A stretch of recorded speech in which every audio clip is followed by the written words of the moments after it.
Okay, hello and greetings to you, viewer from across the tubes. I am Gnarly Quack, although my friends and enemies call me Carl. And to the surprise of everybody, I am back again today, working on Dr. Strangetest, my testing framework for PHP.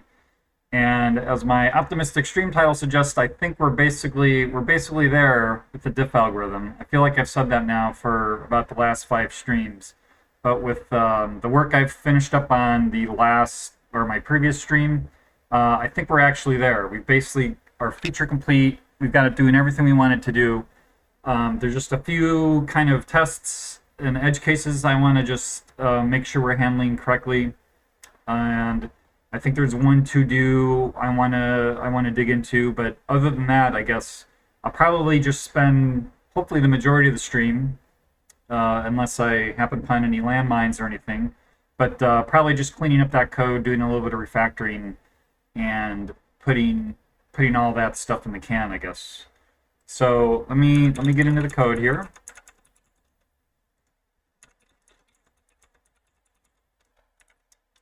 I think we have a clean directory here. Just make sure all my tests pass. Meantime, I will pull up my notes. And it looks like we are all good. So I'm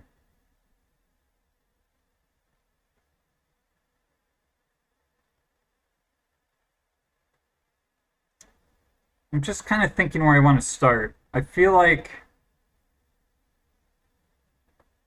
where I want to start is maybe taking a look at this to-do, to be honest with you, because it's, now that I'm taking another look at it, it's bugging me. So I think, so basically today, I think we're going to be able to get rid of all of this. So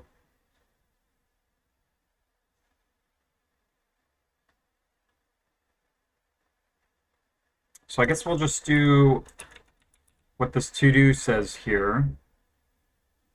So we want to go into, what am I saying here? Run. And then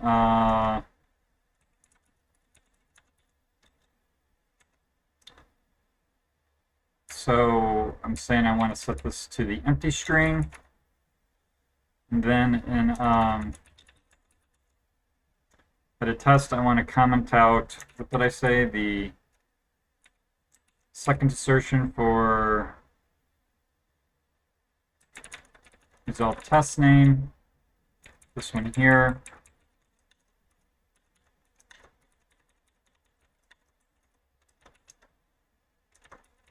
And then if I make my tests, I'm going to get some screwiness. In test, multiple dependencies can be declared separately.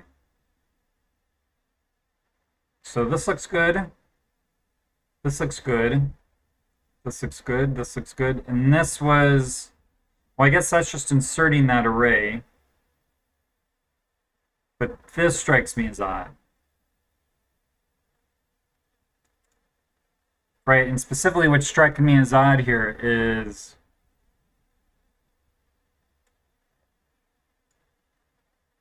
right where this is actually the same,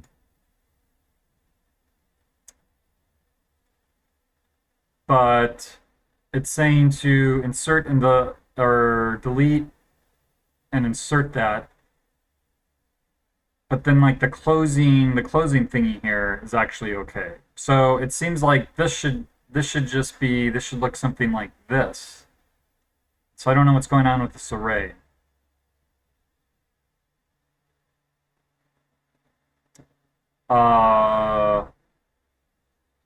Is that the only place that's happening? Here we've got another one.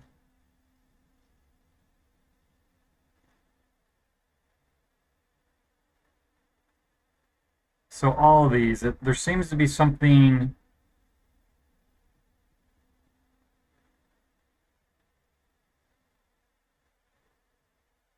going a little bit screwy with maybe the key comparison. So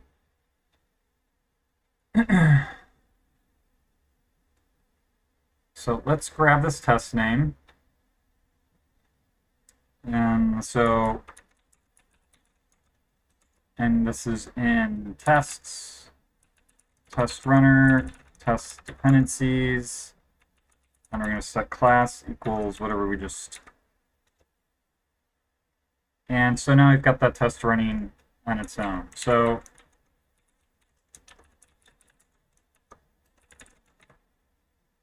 I think I have to get my fan turned on to my computer here. So this is, where are we here? Line 188, it looks like.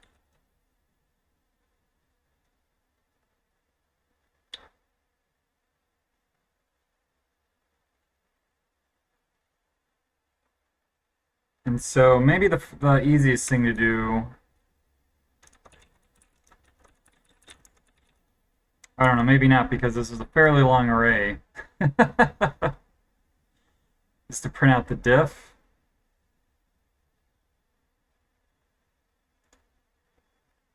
How many?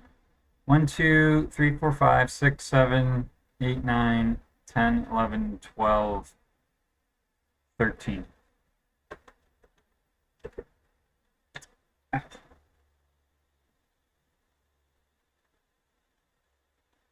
So what is... All right.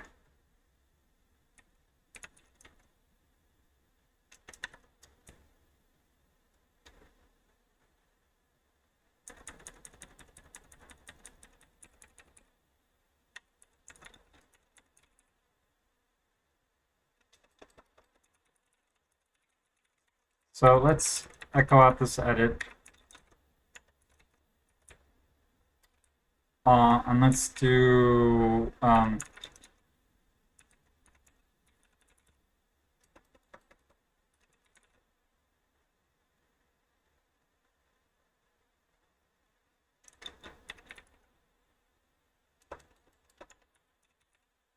echoing this out is probably going to be a mistake.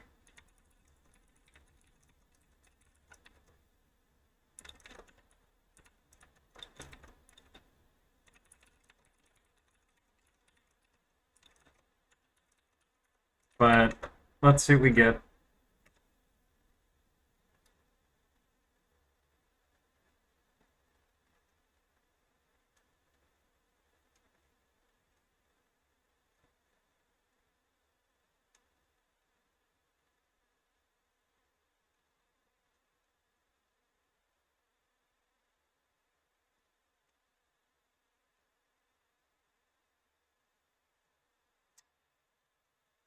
So this looks like maybe for the whole array here.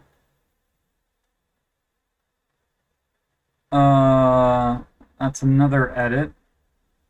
I don't know.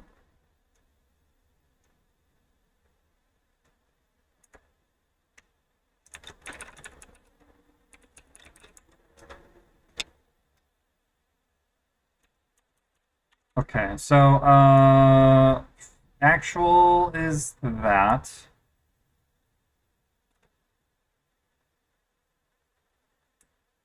And this is going to be a pretty large thing here, because I guess it's going to have everything in it.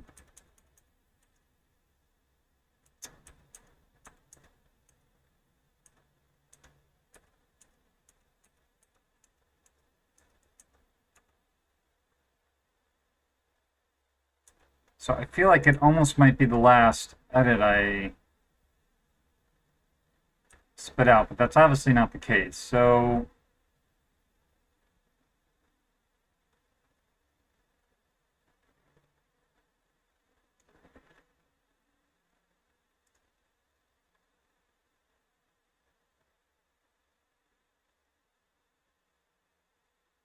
maybe, all right, so echo.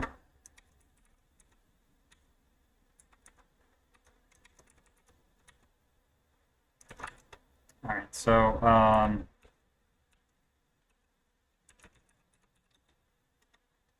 guess I will try my luck with the PA. Oh, shoot. I do not want...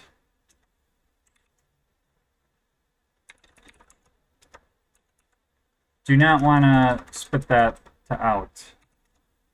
Okay, so let's create a breakpoint.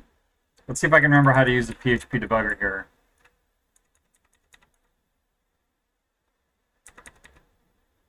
let's create a breakpoint. So I think if I just type help.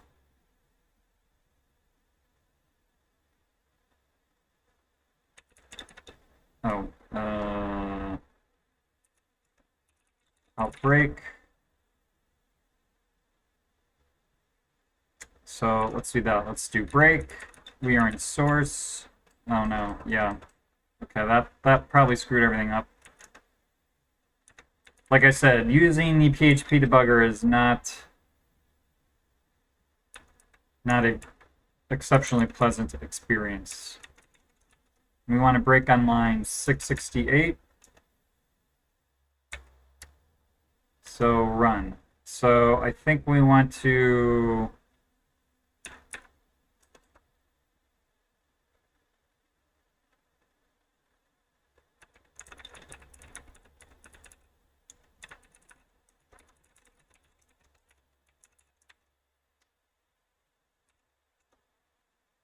okay.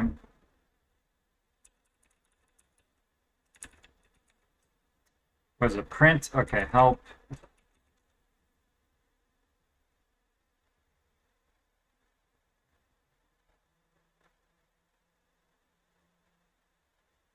I don't think I want.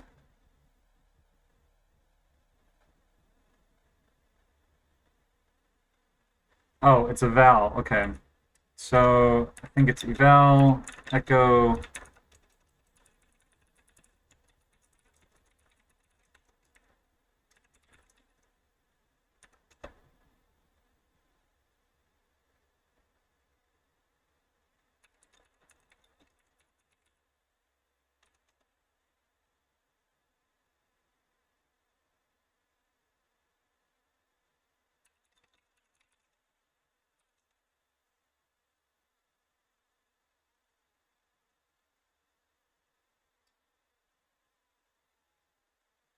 Hmm.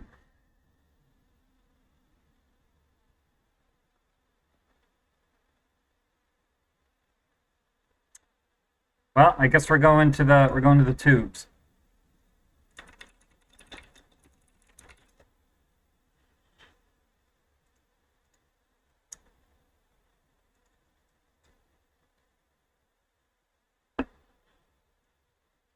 Okay.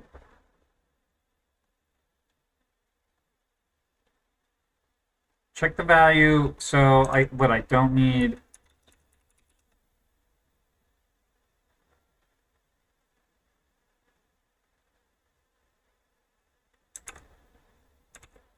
Infovirus. What do I have?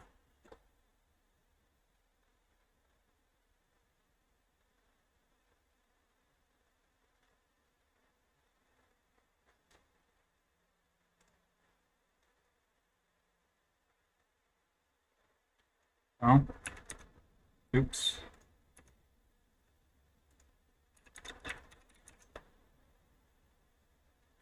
Okay, so this does not really seem to be working. Right? Isn't that what this is telling me to do? Check the variable of.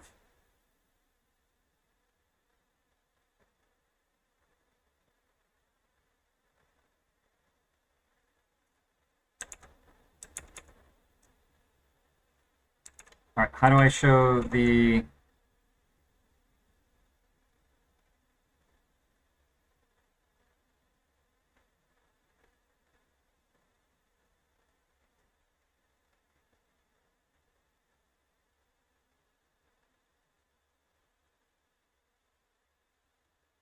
So do I actually need to do that? All right, so let me. Not sure how that would make.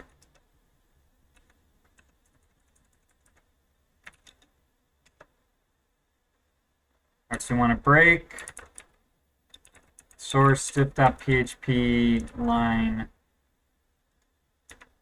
668.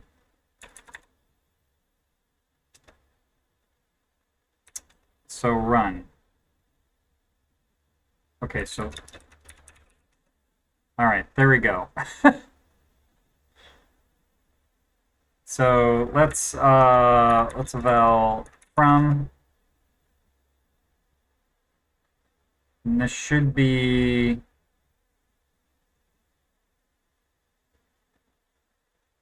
So this is not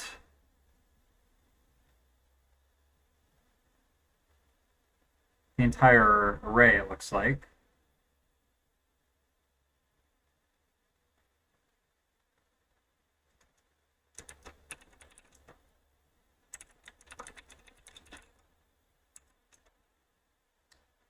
So we only have this first one, which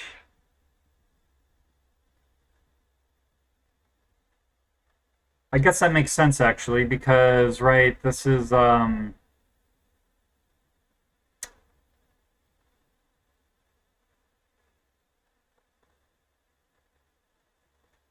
this is going to recursively go down.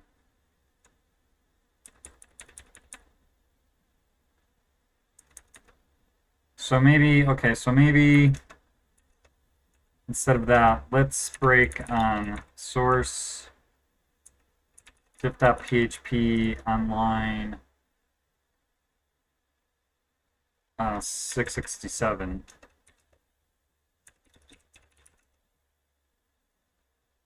So now this is the whole array.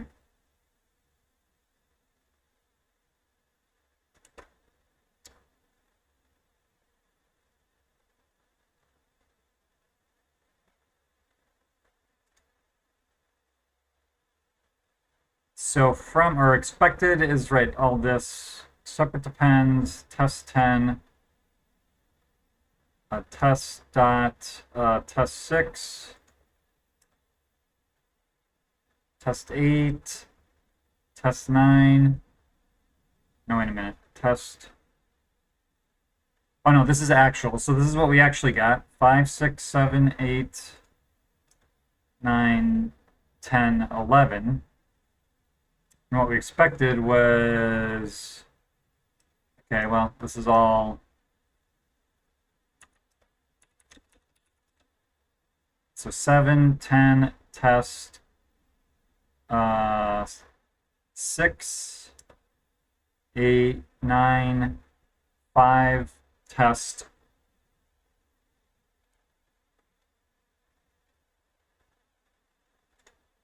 2,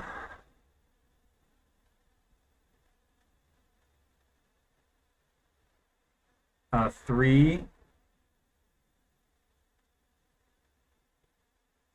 test 4. So yeah, 13 things. So now this is one of the weird things I feel like I've run into where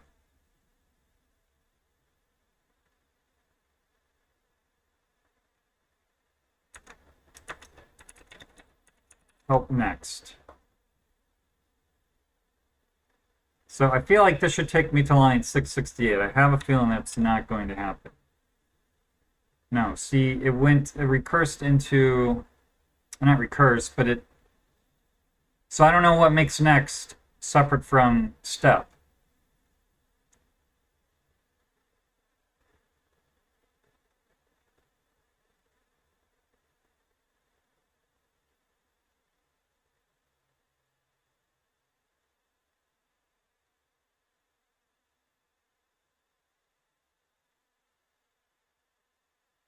I feel like this also doesn't match the documentation. Step over the next line. The next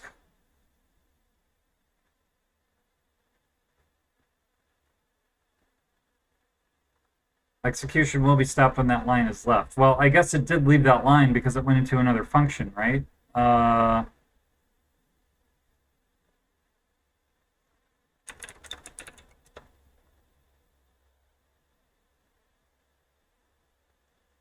All right, so let's try this again. What happens if I do step? See, same thing.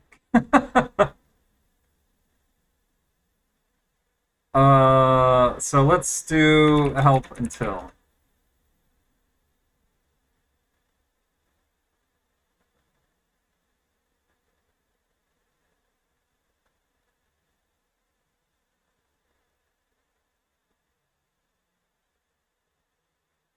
That doesn't seem to be help either, because this goes until the next breakpoint. But if I set a breakpoint on this line here, then it's just going to hit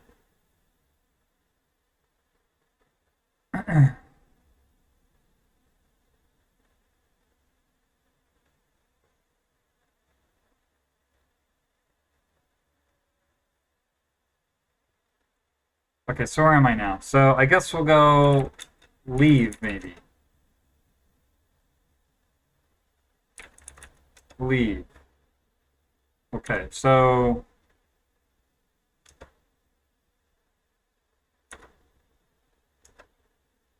all right, so eval edit. Because I guess it would help to know what the edit was, but oh well.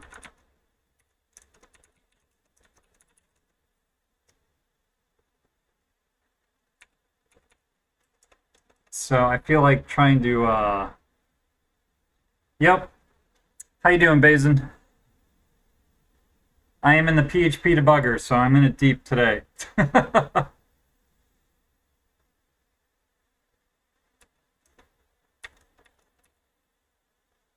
2, 4, 5, 6, 7, 8, 9, 10, 11, 12, 13.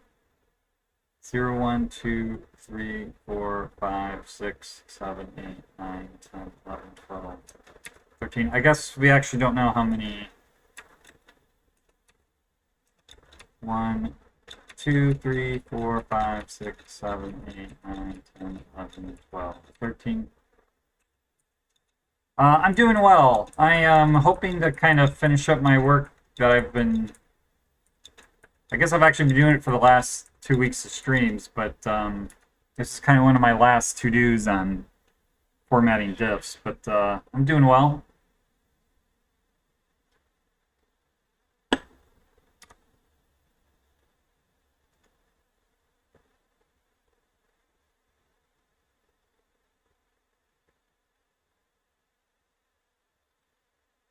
Oh, nice. It was like all your pay from all the work you had done earlier. They just pay you at the end of the summer.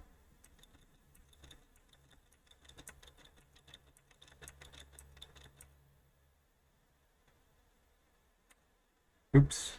That's not what I wanted to do. Okay.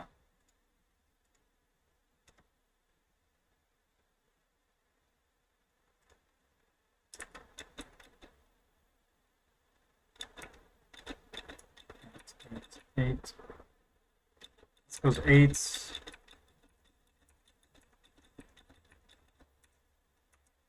So you're gonna go out and celebrate now? Spend all your hard-earned money?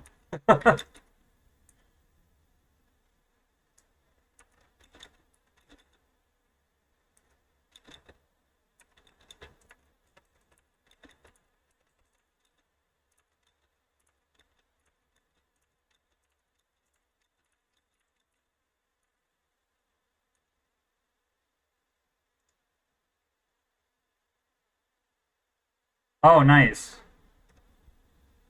Although the last time I looked at mechanical keyboards, they were in short supply, like I guess just about everything else.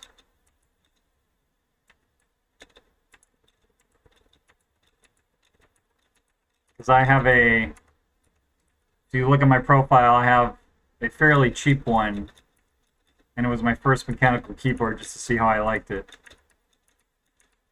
And I guess I like it, so now I would like to get a better one, but they can be a little bit pricey and they've not been available, has been my experience.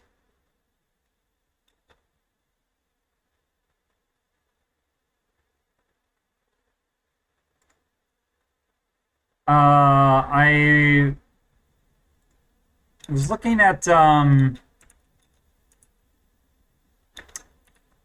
like some Philcos, I believe. 1, 2, 3. 1, 2, 3, 4. Okay, so I missed something there, and I think they're running like a couple $100, I think, like US. Oh, I forgot the 8 here.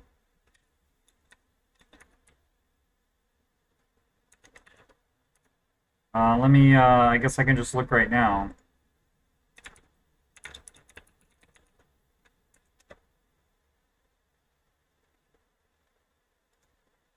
And I was thinking about Browns. I have essentially you. So there you go. That's off Amazon, although looks like they may actually have them in stock, but I think Philco in the US actually sells them through um, whatever website this is, mechanicalkeyboards.com. So I don't know where these are coming from for Amazon. Yeah, I believe so. They all come with a key puller. See, they're out of stock. I mean, all these keyboards at this level, even my cheapo keyboard has a well, I guess that's not necessarily for swapping out the switches. I guess that's just for replacing the keycaps. I'm not sure if it's hot swappable or not, to be honest with you.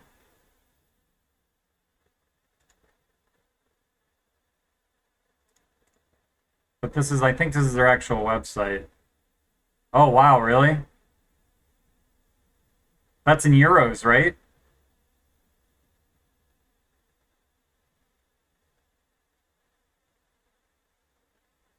Because that's really like euro. I think a euro is more than $1. So that's yeah, that's really oh U.S. dollars. Okay, yeah, that's still significantly more expensive.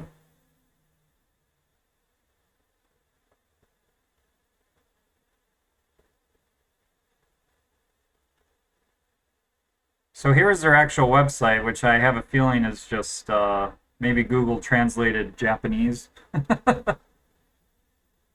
But I don't know if they're hot swappable or not.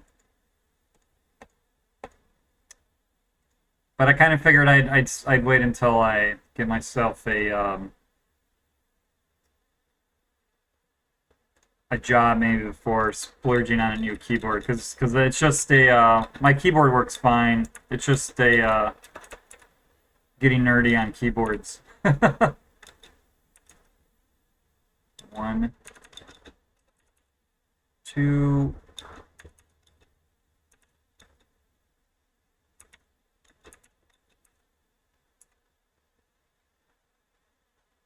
Oh, is it really? I feel like that's the first time I've seen a euro exchange for less than $1.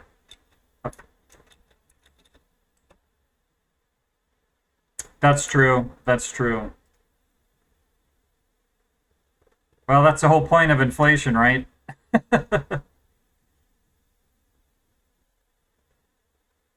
12 is to get people to spend their money sooner rather than later. Granted, high inflation is not desirable, but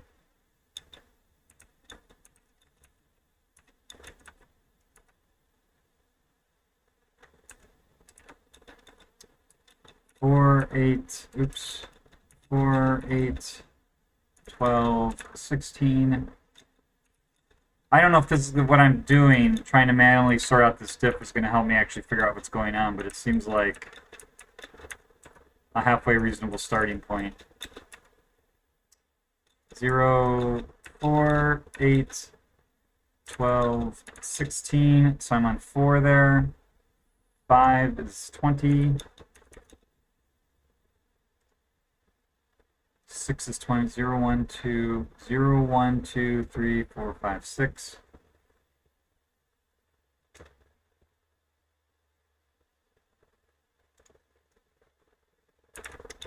Yeah, I suppose the more I don't know, the more like if you buy kind of I guess your own chassis and then maybe your own switches and then like your own caps or whatever. I don't know what you're looking at, but I suppose basically the more work you do yourself, the cheaper it'll be than having something put together for you.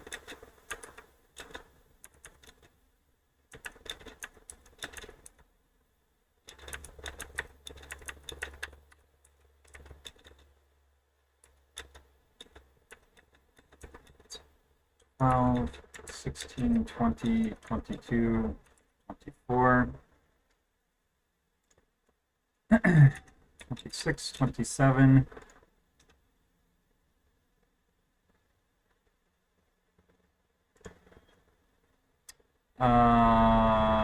28, 28, 32, 33. So I guess that's it.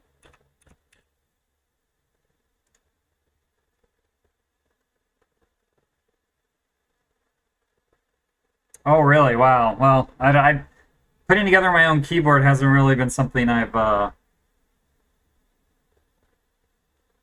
looked into. I used to build my own computers, but I'm kind of even over that nowadays, which is one of the reasons I'm just running a little NUC. Although I guess technically I had to kind of put that together because it just came with the processor, so I had to get my own RAM and hard drive. But it was pretty simple. You just pop that stuff in and you're ready to go. But I just figure a mechanical keyboard might help. Maybe not. I don't know. Make you type a little bit faster, be a little bit better typer than sort of like the cheap keyboards you get, just because you get more feedback. Hey Ted, I'm doing all right. How are you? Yeah. Also that. Well, you gotta get a nice keyboard base, and if you don't want your mechanical keyboard to crap out on you.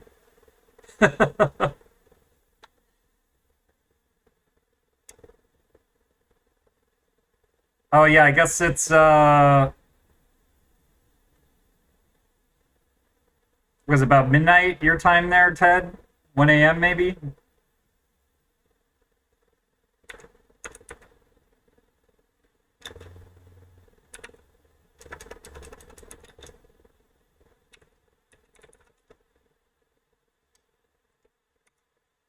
All right.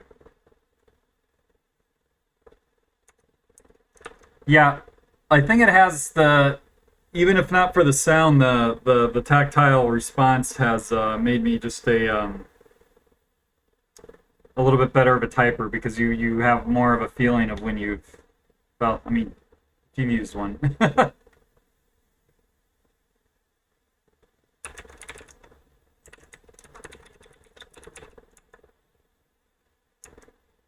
Are you back on the Johnny Walker?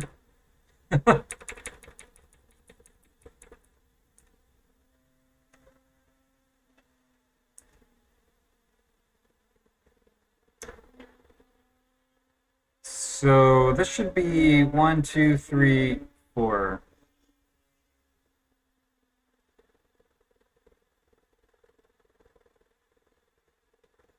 So let me see if I can just sort of reconstruct this array. Test 7, test 10, test, test 6,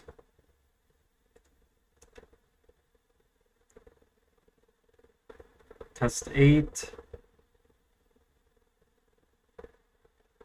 Okay, so then it goes to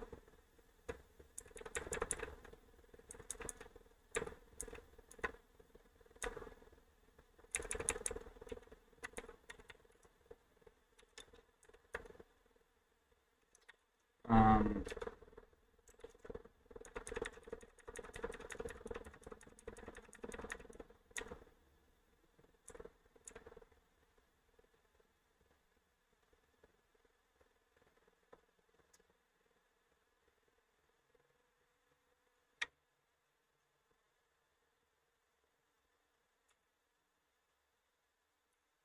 so I guess I don't know how to just insert here.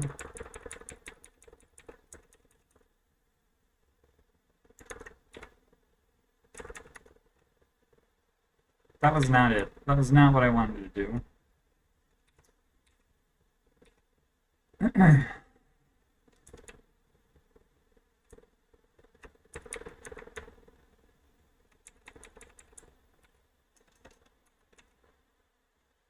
Okay, so I guess we're just gonna go because I can't because I'm in the Nim or the NeoVim struggle bus right now.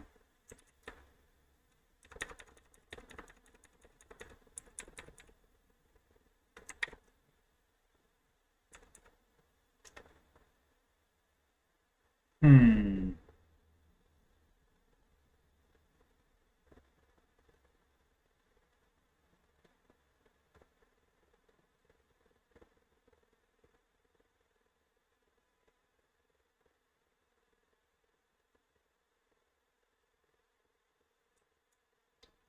All right, well, I guess this doesn't really matter. So we got test 7,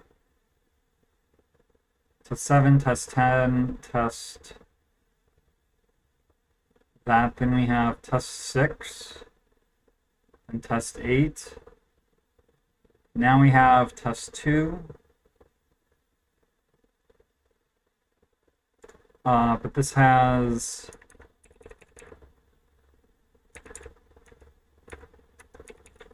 an error about test 5.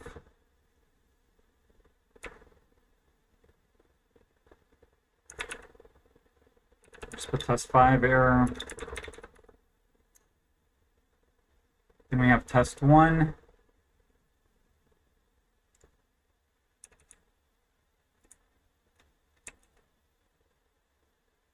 Which is test 2. All right, test 5. What happened? Test 5 never run.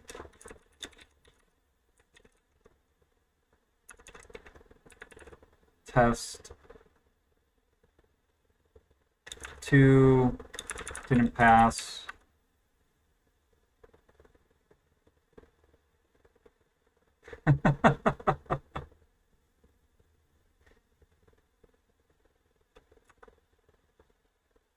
All right, well, now I'm going to have to take a look at this link.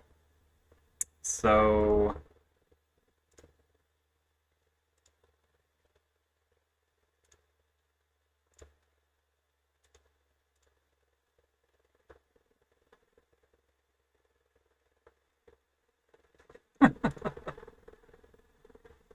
that's bizarre. Yeah, I don't think I would want that on my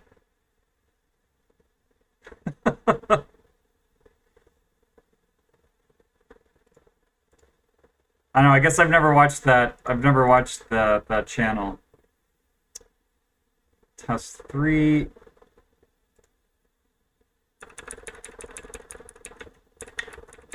Okay, I guess I probably need to put these in quotes just to prevent my thing from freaking out on me. So then we have test 3. Test 2 did not pass. Test 2 didn't pass.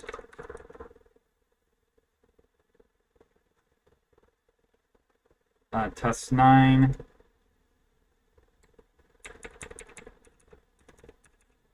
Right, no, this, test 10 never run.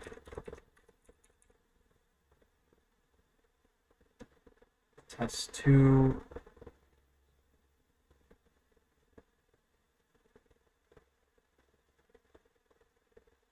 Test 5 never run. Test 1.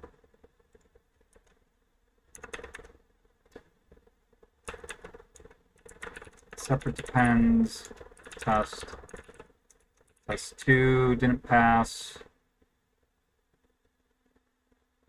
Test 3, what is this? Separate depends. Test 2 didn't pass.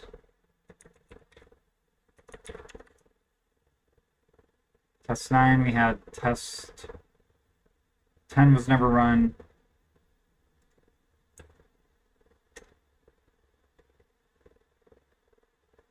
Then we have separate depends test. Separate depends test.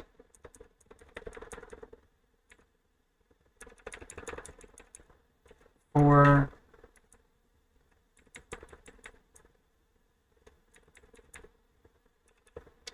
Said test 2, yeah.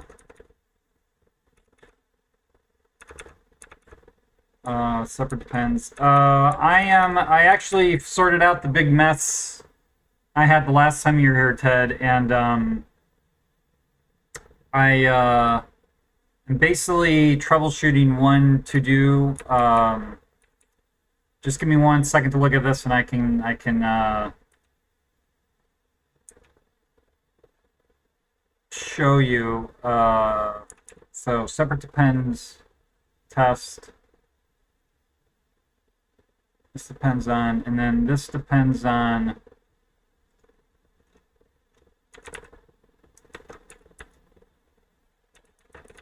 separate depends test 9. Oh, never run. So I guess let me just pop up another window here.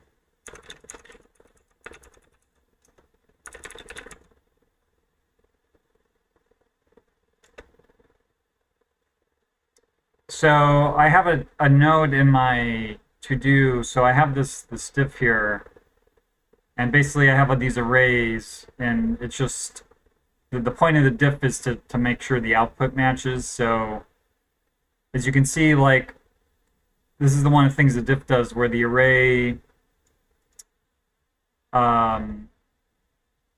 the elements of the array are different. So it just says the array, right? You have an array, but then the elements in the array were swapped out. And that seems right for most of the part.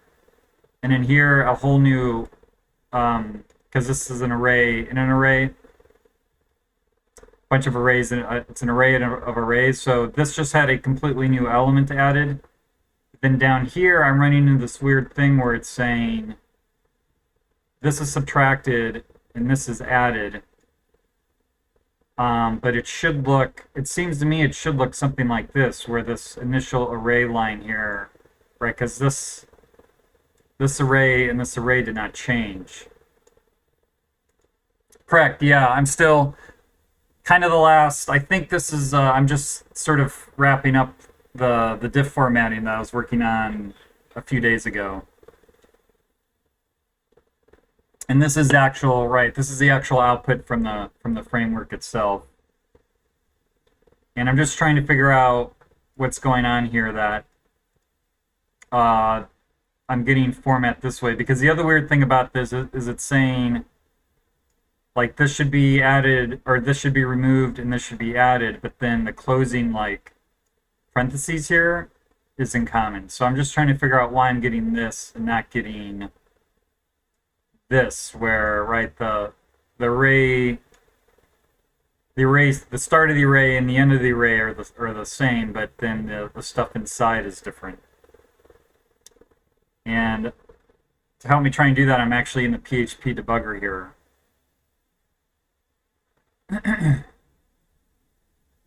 And in fact,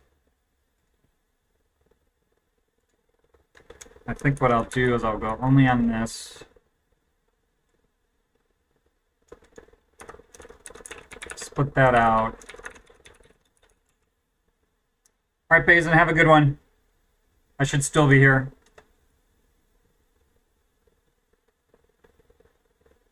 So this is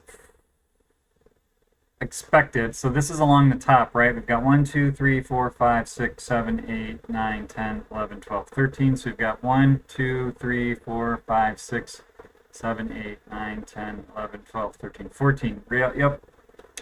And this is 1, 2, 3, 4, 5, 6, 7, 8, 9, 10, 11, 12. 1, 2, 3, 4, 5, 6, 7, 8, 9, 10, 11, 12. That doesn't seem right to me. 1, 2, 3, 4, 5, 6, 7, 8, 9, 10, 11, 12. 1, 2, oh. Yep. I just didn't, technically this should be here.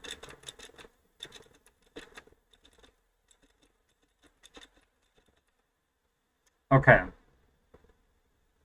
So 7 and 7, Matt, right? So I wonder if it might be worth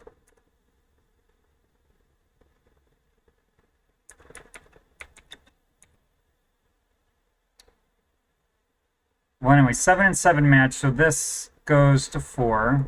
So that makes sense. And 10 and 10 match. So this goes to 8. These match, so that goes to 12. 6 matches here. So that goes to 16. And then 8 matches, so that goes to 20. So up till here, we are fine. So, right, the next thing we have,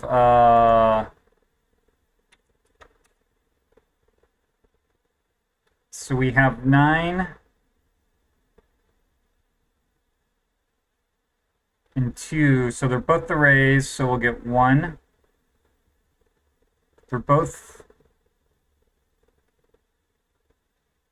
Oh, that's not a pass. That's not a pass.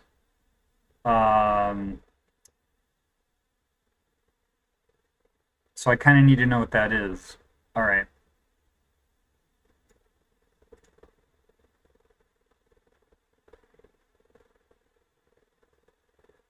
So where we test.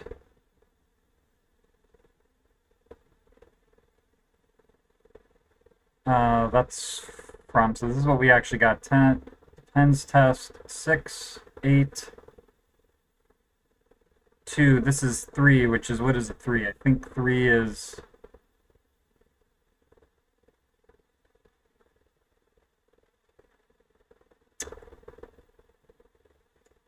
I'm gonna have to look that up. So 3 is an error.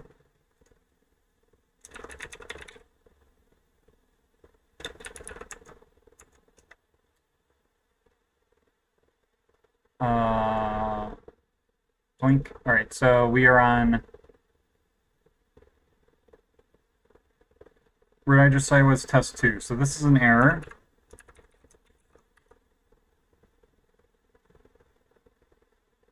Then I think...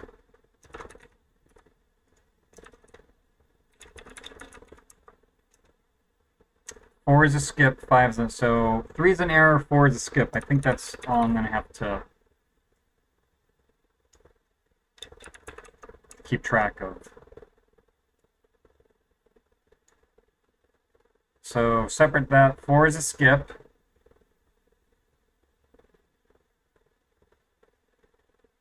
This is also a skip. Right, test 3. This is an error.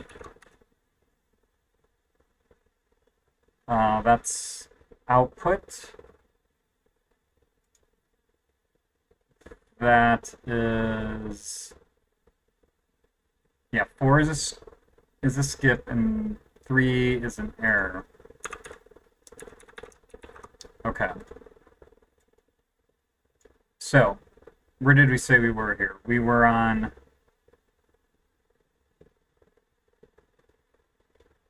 here, I believe. So that is 1, 0, 1, 2, 3, 4, 5. Everything goes south after test 8, right?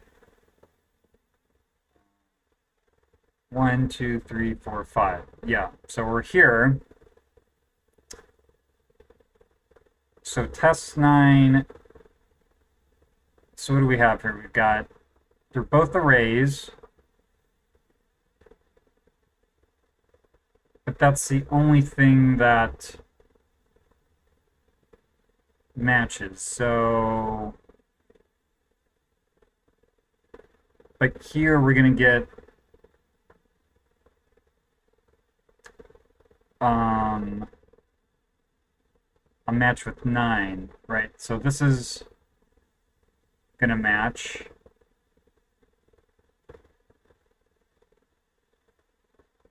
So this is test 1, test 3, and test 9. So we're going to have 2 matches there, and that should be all.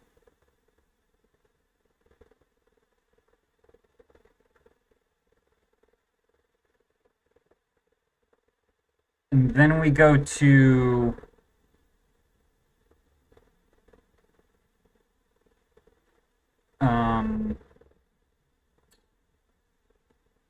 test 5 here.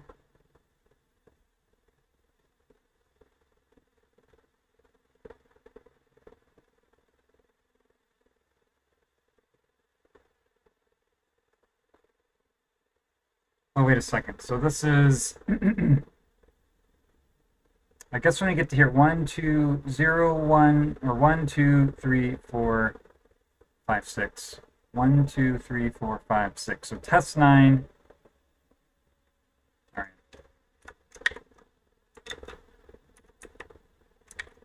2, 3, 4, 5, 6, 7, 8, 9, 10.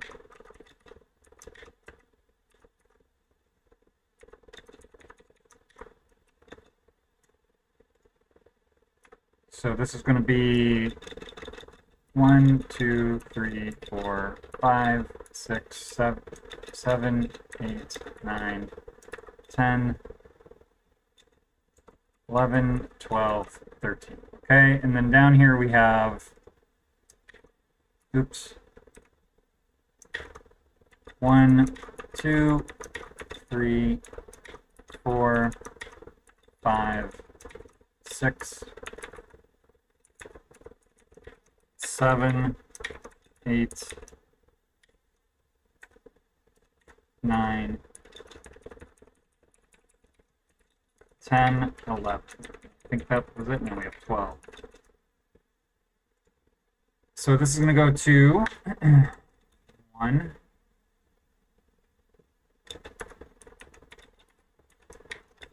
2, 3, 4, 5, 6, 7, 8, 9, 10, 11, 12. And then we'll just bump these over.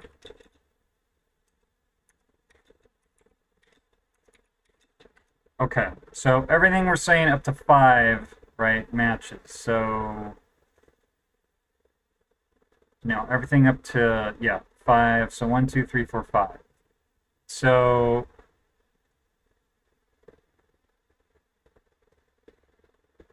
five and then 6.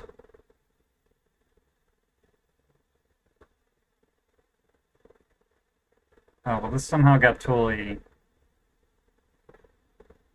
Oh, I have an extra...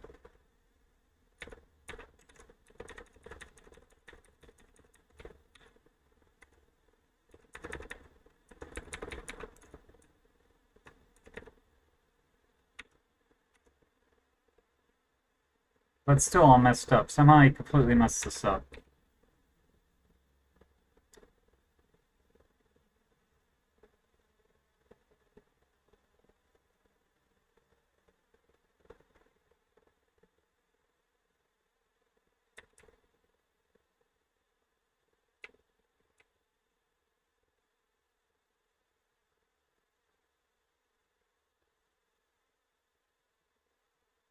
So I feel like that should be...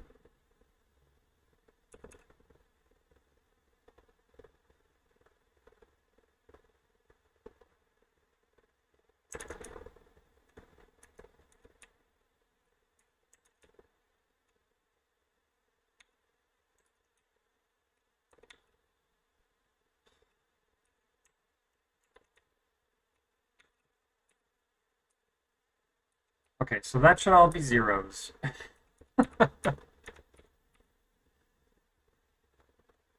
All right, so 1 and 1, these match.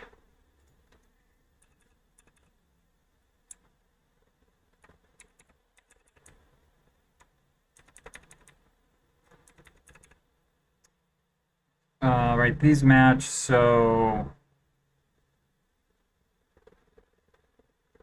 those come up this way. 2 and 2 match. So we go up here. 3 and 3 match. 4 and 4 match, right? And 5 and 5 match. So we're sitting here. Now, 6s or things start to get different.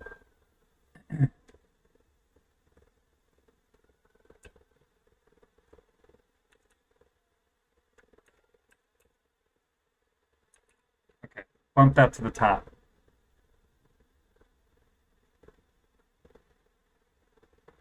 So let's see here. There's one item in element 6, there's one item in common, and that's that they're both arrays.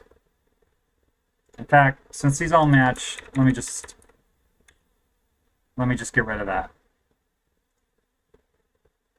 But if we go to 7, 8, 9, right, they're both arrays and they both have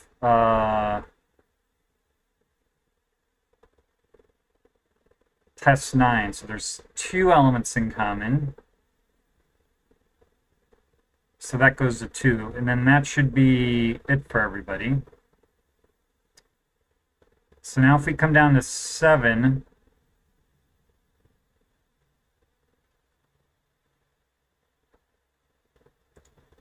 so 7 and 7, right, that just pulls from over there. So wait a minute, 7 and 7. Yeah, they have one item in common, so that adds to that and moves up. But then 7 and 12 will have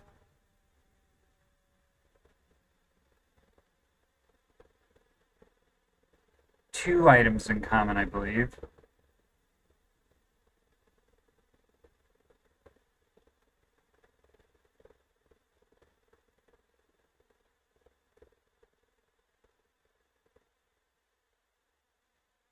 Oh, I've got this. Okay, so of course I've got this backwards. This is actual.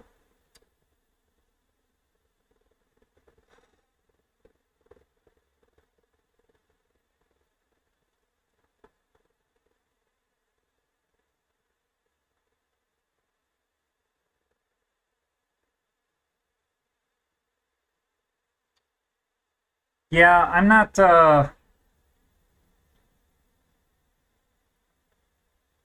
not 100% sure. Like, first of all, coding already is kind of complicated, or not complicated, but not a popular topic compared to like other topics, as I'm sure you know. Um, I guess I personally, I tend to like the, well, because I know how to code, I guess I kind of like the more hardcore coding streams. Like I've watched like Handmade Hero, and sometimes I watch Jonathan Blow, and then sometimes I watch if I see someone else is doing like lower level like C or C++ programming, I may tune into that. Um,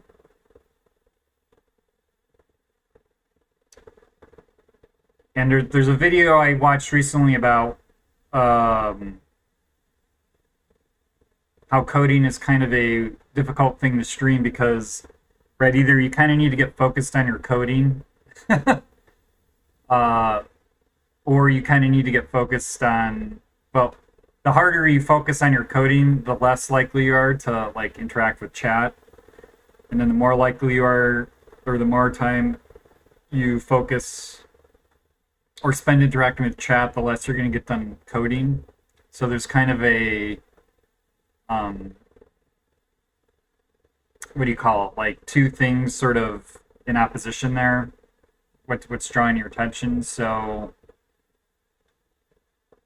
I feel like I don't know if you've watched the I don't know how you say it, the Primogen's channel. I think his is more of a kind of attracting newer people to code, and he kind of makes a game out of it. I think, or not really a game, but this stream I think is more about making it fun and being entertaining than like hardcore coding. But I think that's then the whole point of a stream is to kind of attract people to the activity or the profession. Like, look, this can be fun. So I don't know. I guess right. I don't really have anybody watching me, so except for like you and Bazin. I mean, I think there may be a lurker coming in. Um, so I kind of like focusing more on the actual coding. But I get more chatters, and I'm gonna have to kind of figure out how I want that to look.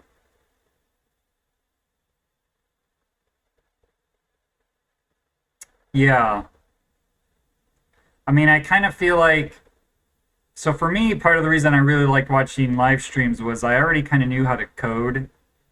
At least like the tutorial, the tutorials, because I feel like for people that want to learn how to code, going to like a tutorial, like grabbing a book and then maybe watching a video tutorial is kind of just to learn the language itself. But what I found really useful, especially watching kind of a more experienced lower level programmer, is just seeing how they actually coded. Because I hadn't really coded a lot. Like my one professional job as a programmer, I was the only programmer there.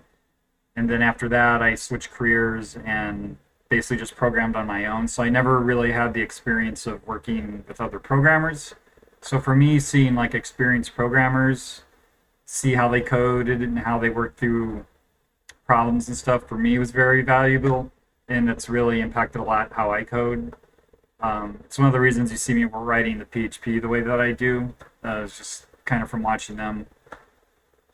So, but that's a little bit of a different audience, I guess, maybe than somebody just learning to code. I don't know if that makes sense what I'm saying. Like it was useful for me because it was kind of seeing how peers programmed.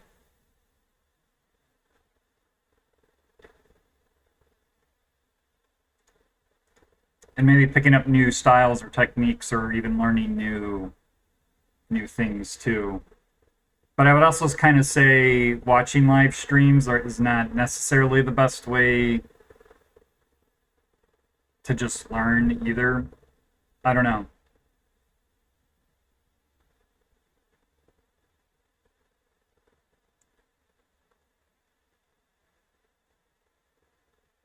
Oh, let's see here.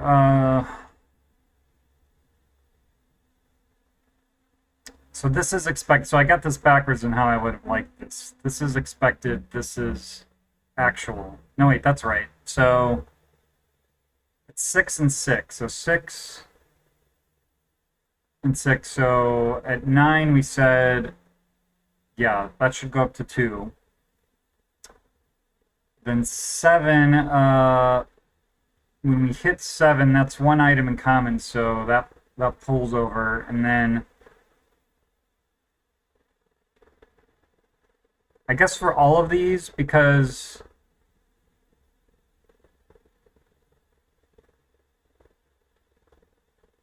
there's one element in common that they're both arrays, but here when we get to 12, there's 2. So that goes to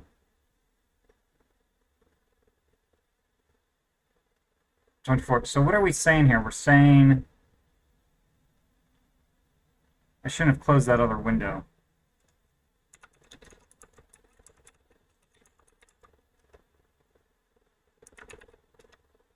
Hello again, Basin.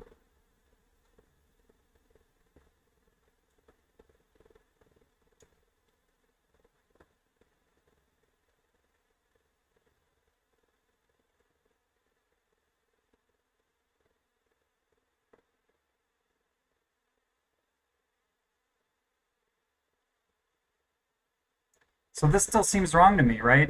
If we're saying we should slide diagonal and we have something in common.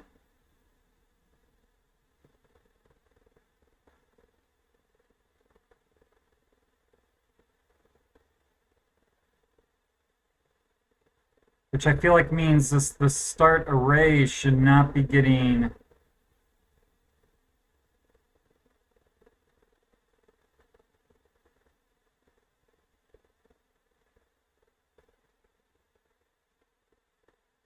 mosquitoes.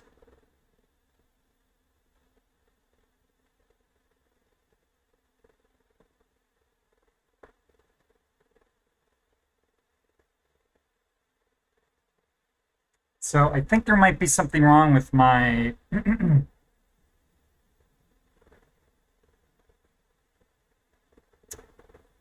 I think I might know what's going on here.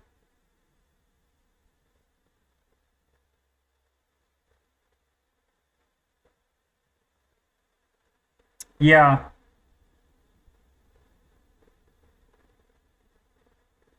Yeah, I mean, I guess I do feel like watching live streams is, especially if you program for a living, like not that it's hardcore learning for sure, but like I said, just kind of watching somebody else programming can be informative. And so maybe if it's not like, oh, I learned a new algorithm today, maybe some techniques or something. But yeah, I mean, I guess it is mostly for fun. And I I think with programming streams too, a lot of people, well, I don't know, I shouldn't say a lot, but I think a bunch of people will just have it on as background, kind of like having the radio on while they themselves are programming. So it's almost like an ASMR thing, I feel like, but I don't really know for sure.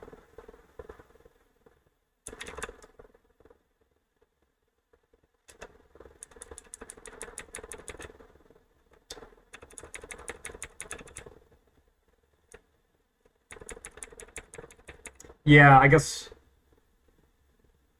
Yeah, I mean, I'm not, I'm not trying to argue with you or anything. I'm just kind of thinking out loud.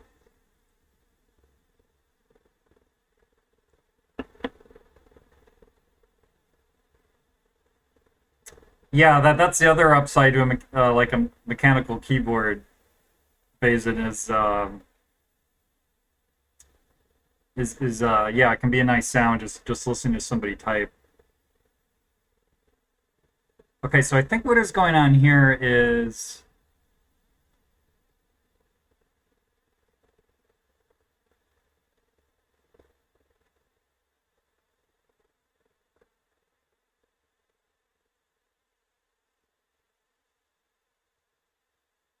yeah, yeah.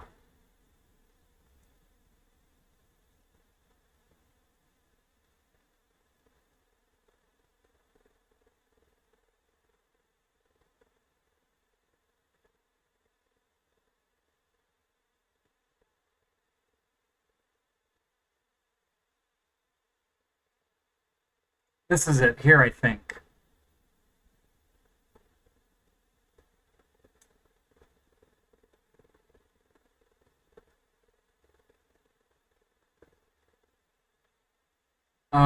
So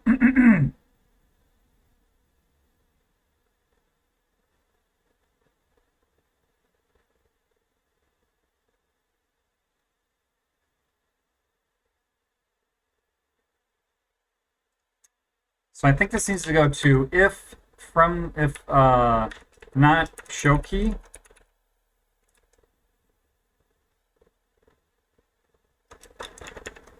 Or the two keys match. Let's see how horribly I broke things with that. Let's pull up.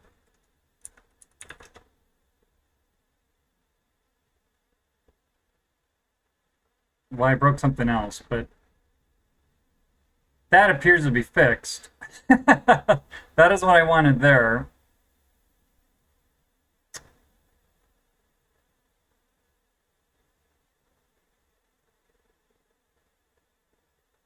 But what broke down here?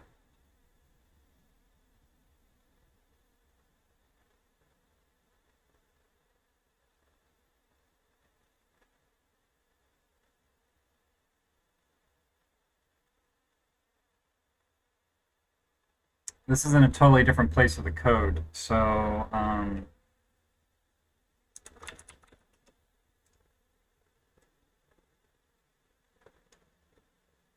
where are we here?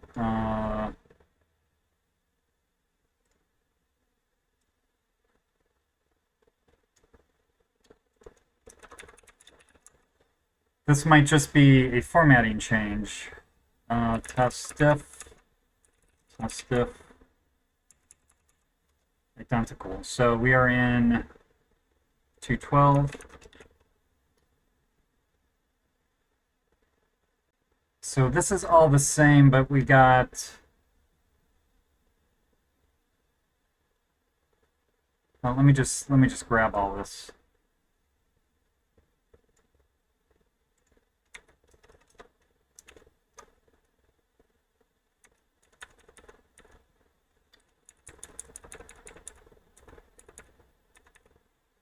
so we expected that. We got in that, but we actually got that. So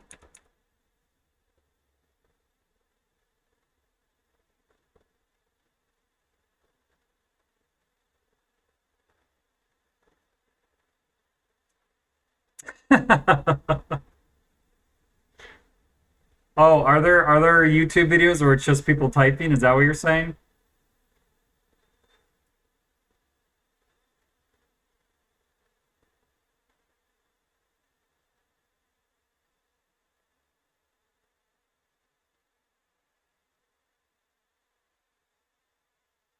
So that got added, right?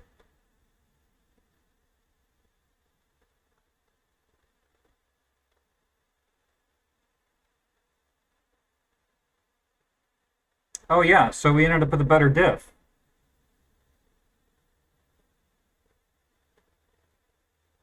right? So we're saying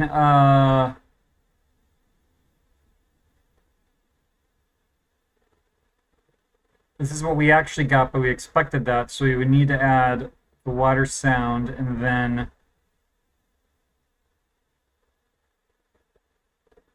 what kind of comparison are we? This is identical.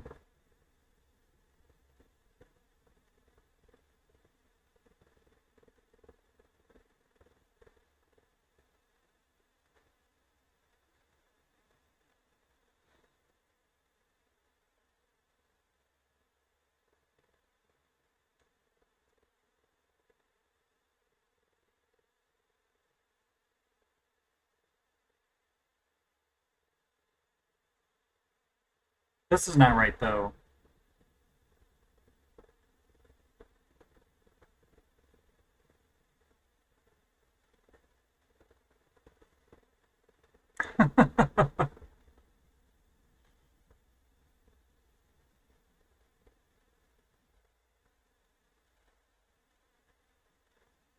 Are there actually videos of people slurping noodles? That is not something I think would be enjoyable to listen to.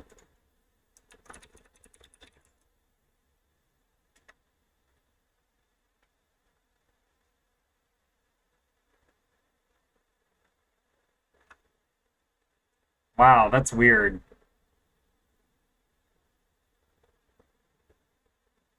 I don't know. I'm kind of afraid to now go check it out because what if I end up liking it? It's like maybe just don't cross that bridge.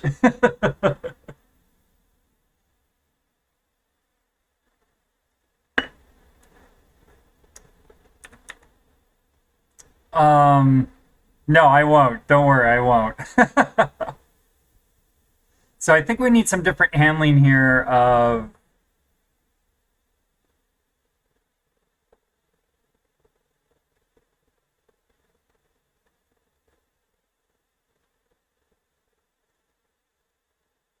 right. Although I don't know why that's so not true. That is true.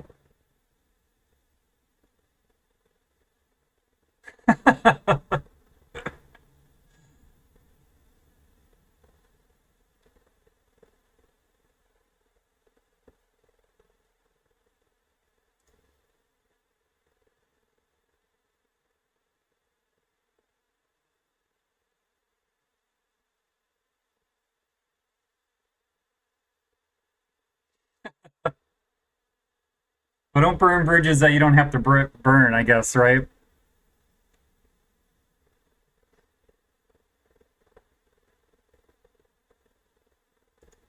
Okay, so let's do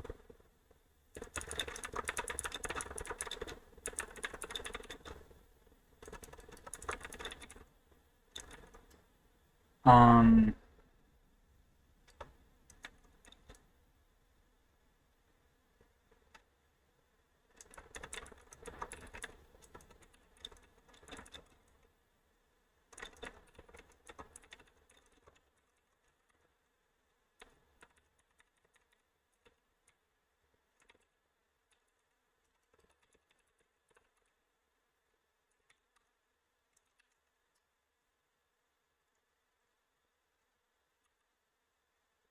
Okay, so I think we're done with the debugger there.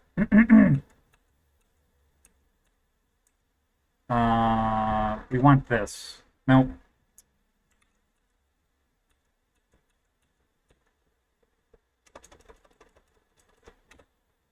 No. Why is...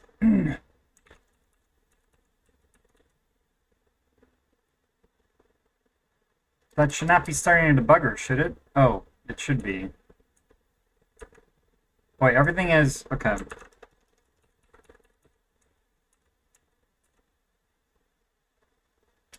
Here, I don't want to pipe this to out.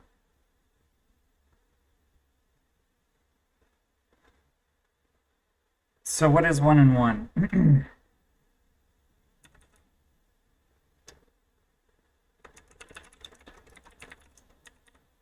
For arrays.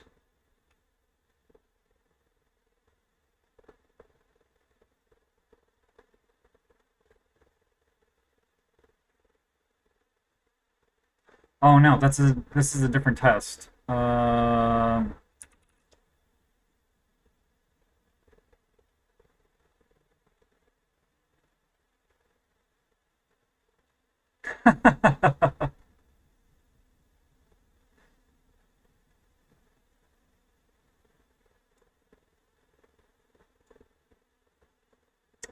Okay, so we got in Strangetest. This is in test. Test diff, identical, and then function is going to be that.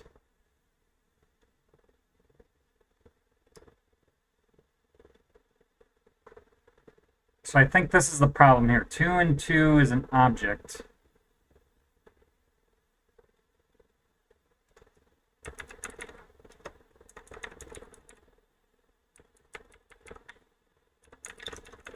Comparison type is have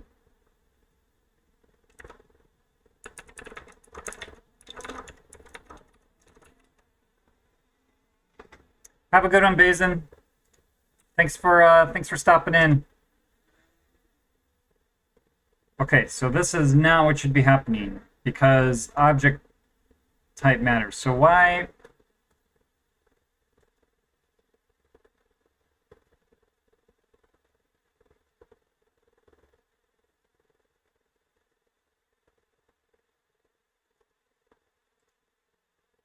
I guess I'm not sure how I'm ending up here.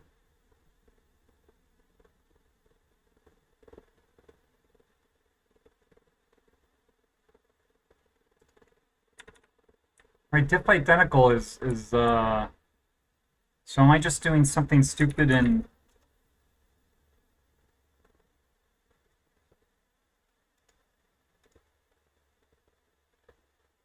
yes, I am. I'm not okay. So that needs to go there. Too many parentheses here. So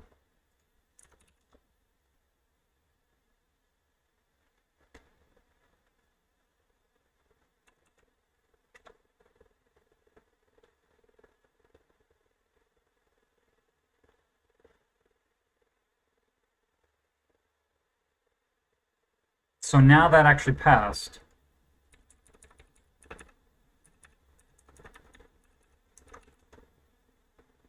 Okay.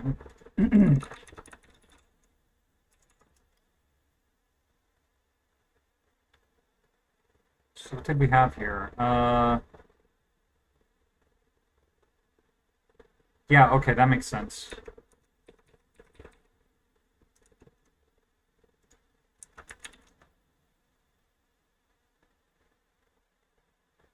All right, so now let's take a look at this.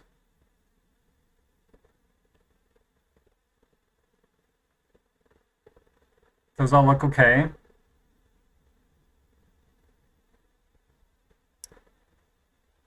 Those look okay because we're inserting those. And those look okay, and that looks okay. And that looks okay. So sweet. All right. We're buffer, what do we mean? Run, I think we had. and then buffer test.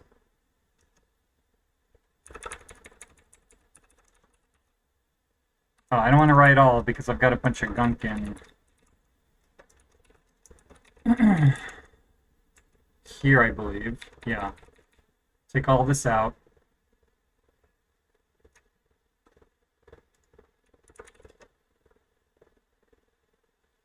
All right, sweet. And let's pull up my to-do, and we can delete this now.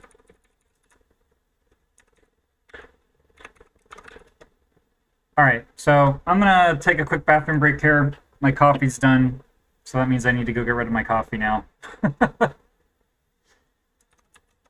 And I guess since my coffee's, well, yeah, I'm gonna just hit the bathroom. I guess I'll take like a 6-minute break.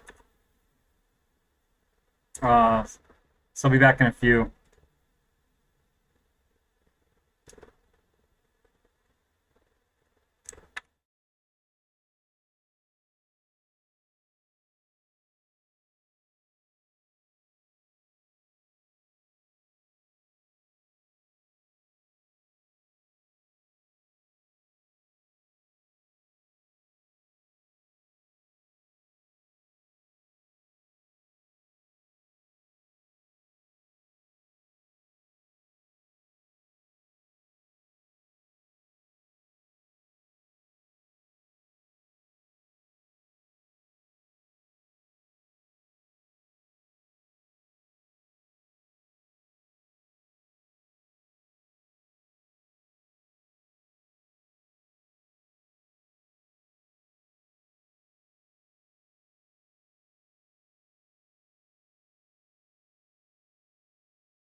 All right.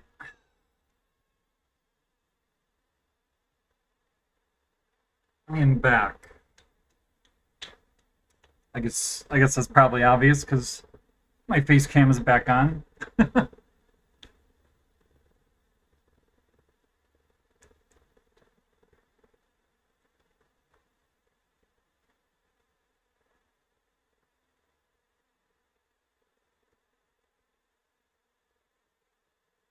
Have a little banana as a snack here.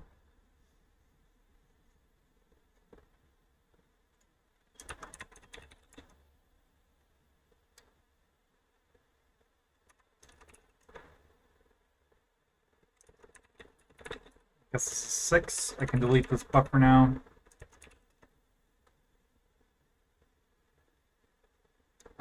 I guess I'll commit this. I think this is literally like a one-line change. Yeah. All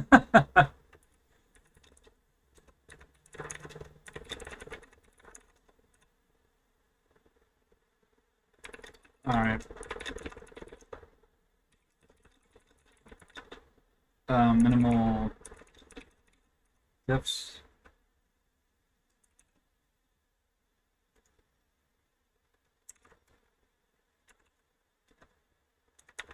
Okay, so I knocked out that to-do. I think we knocked out that to-do. I guess the last thing I want to double check is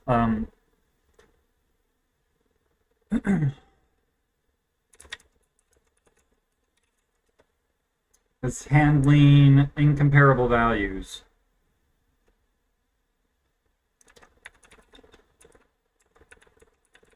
Oops.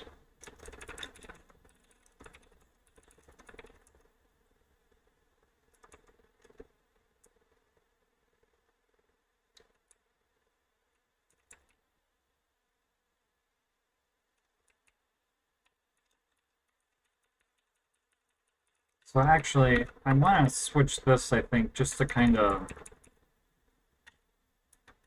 I guess it doesn't really matter.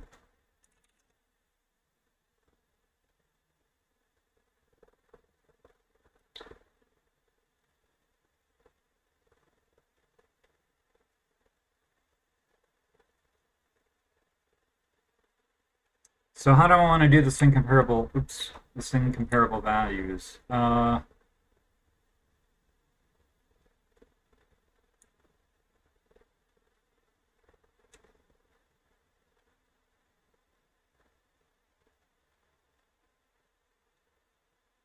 Do I even want to put a test in here for this, or just do it?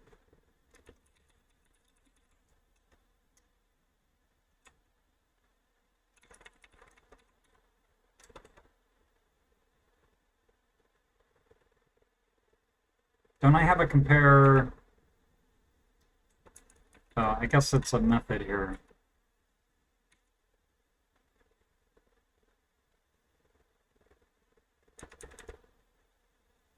So I think I want to update my key comparison.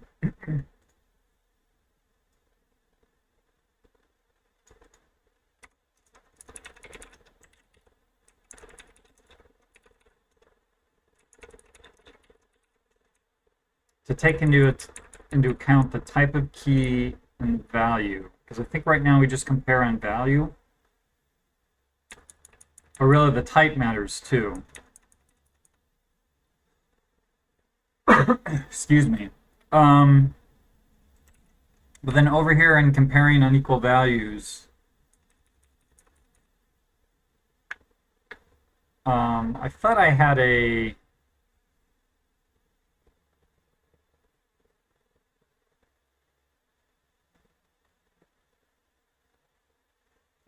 So somewhere I have a...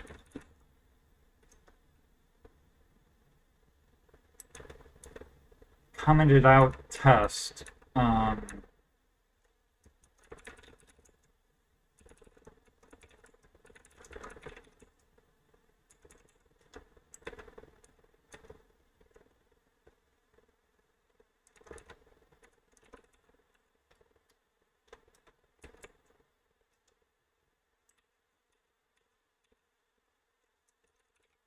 gonna be the last file I open, right? Yeah, so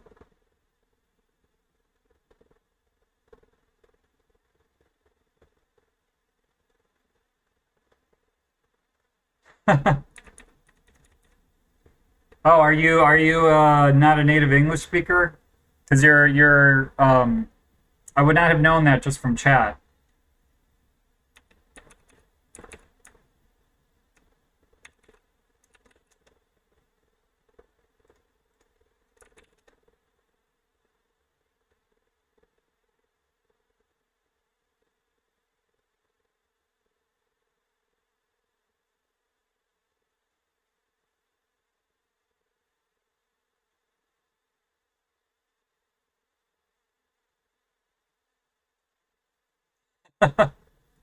I don't only program in PHP. I so one of the reasons I'm doing this project in PHP was oh wow, okay.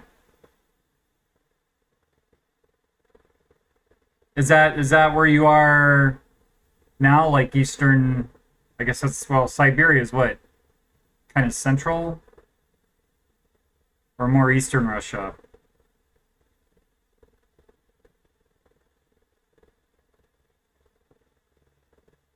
Okay.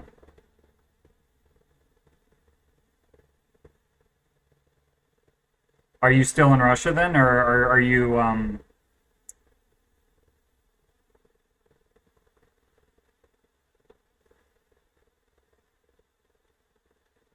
okay. That's that's right on the coast, right? Like far east. My Russian geography is failing me.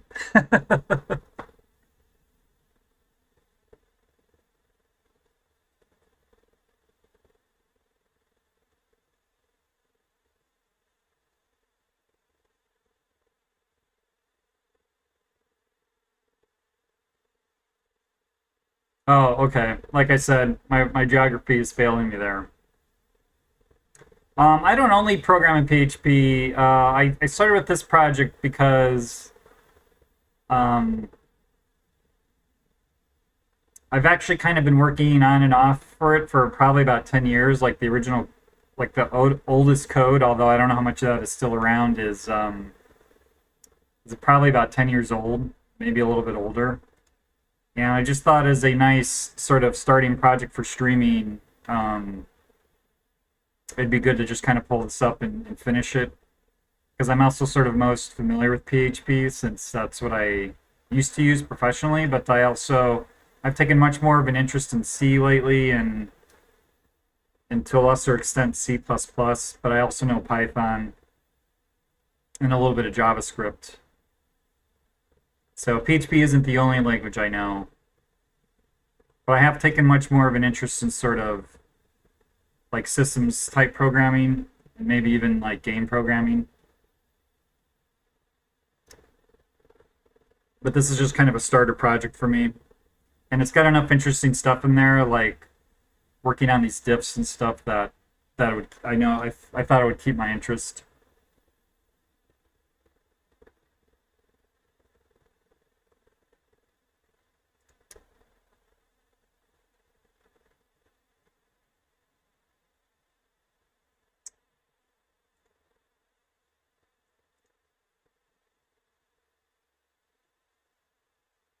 Yeah. Oh, I've seen a lot of like I feel like I've seen a lot of JavaScript programming for the Arduino, but I actually don't know anything about it. Oh, okay. All right. Yeah, I've never really done any microcontroller programming. Although I kind of feel like if I have an interest in C and doing like what do you call it? Like integrated program, my integrated programming or something. I'm blanking on the term. Uh, might be, but that might be a potentially good field because I'm not sure where else C is sort of commonly used, like in the industry these days. Which is why I'm kind of thinking about brushing up on my C++.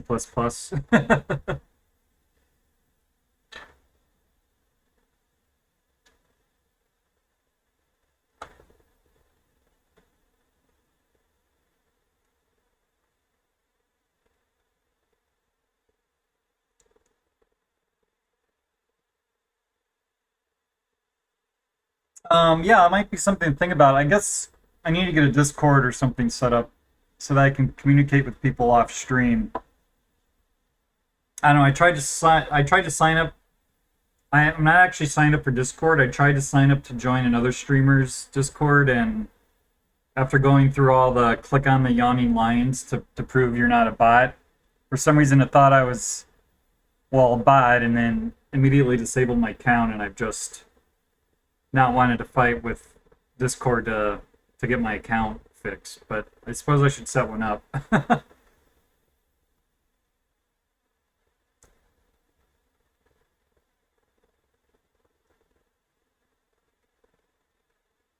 Excuse me for a second. I'm gonna go throw away this banana peel.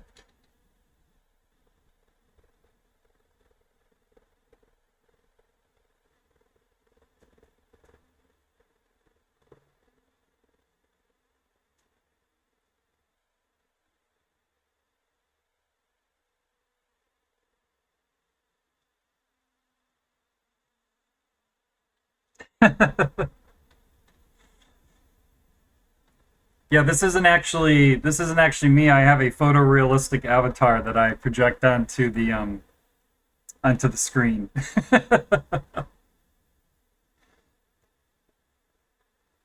It's it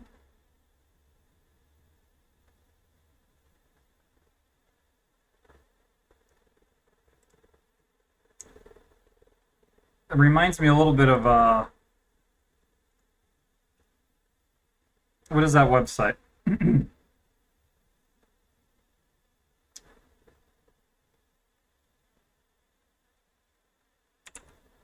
Something like, is this a real person or something?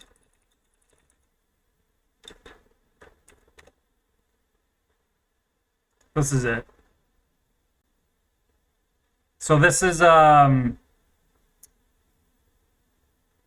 actually, yeah, these are images created by AI. So this person does not actually exist. And it's I can't remember where I ended up hearing about this, but it's kind of talking about how um, computer AI is getting to the point where with photo manipulation can get to the point where we may not be able to tell if it's actually been a doctored photo or not. But this just blows my mind at how, and I mean, it talks about the algorithm. I think this just gets trained on like you feed it a bunch of real pictures and it gets trained on what people look like, I guess.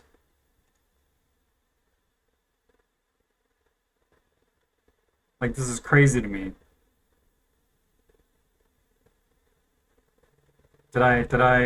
Yeah, okay.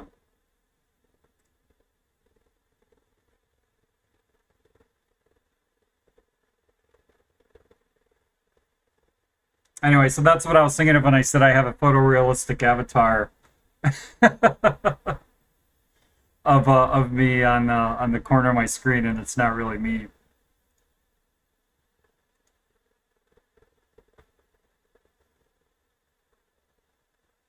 Like, that's nuts. Okay, I mean, there probably is somebody that does look like that, but anyway.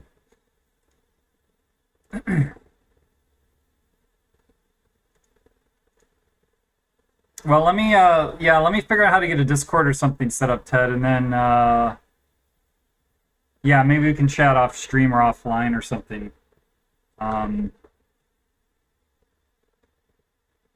yeah, which means I'm gonna now have to fight with Discord to convince them that I'm a real person and not trying to spam their network or spam their servers or whatever they thought I was trying to do.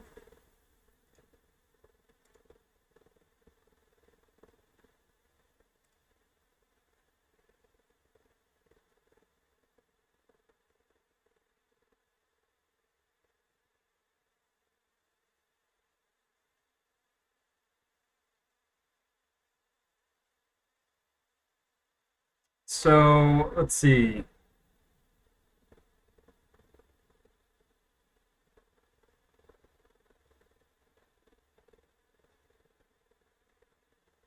This is probably fine.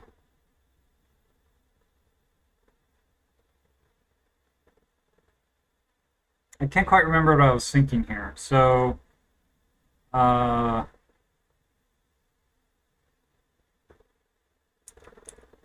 yeah.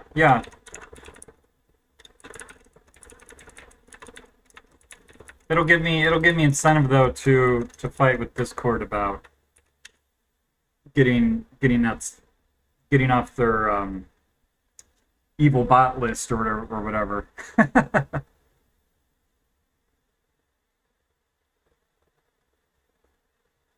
I suppose part of it too will depend on how much time I end up having. Because even though I'm actually not working right now, but I figure if I do end up getting a yeah, exactly.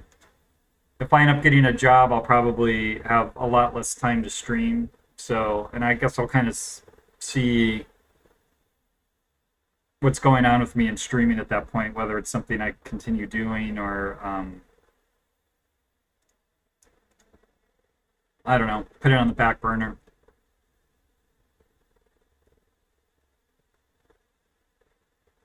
So let's go array1 equals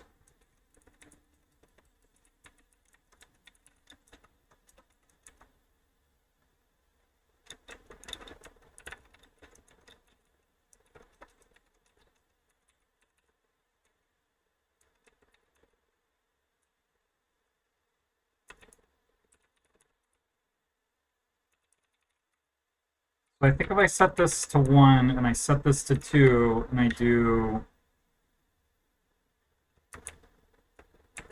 well, let's just see what happens.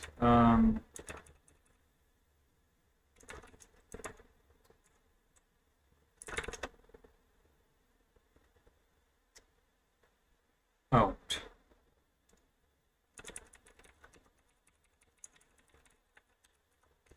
I really just don't like typing correct variable names. Now what's wrong with that?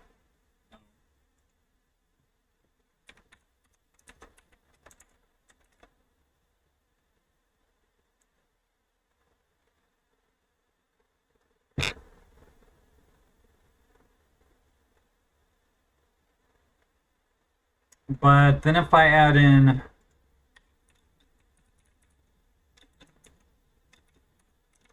what do I get? I get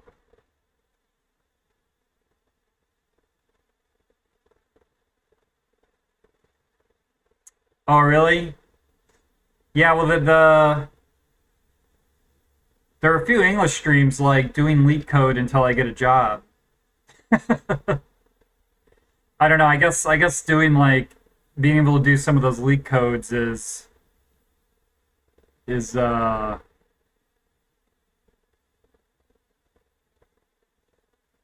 I guess depending where you want to work, being able to do those leak codes, I guess, is a good thing to be able to do. Which I'll probably do that. I don't know if I'm going to stream that. Uh,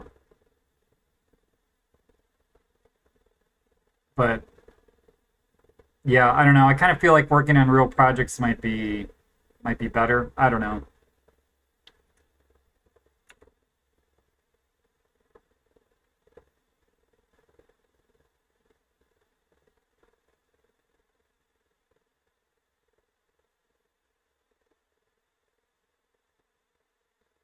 So what is going on here? We want to take away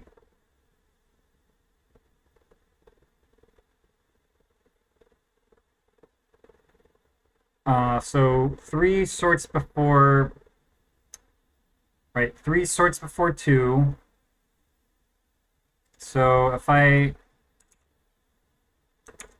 think if I set that to 3,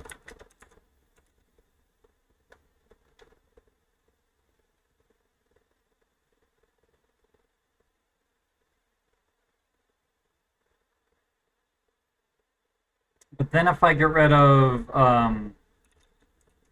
if I do what the diff says and get rid of that, then I get that.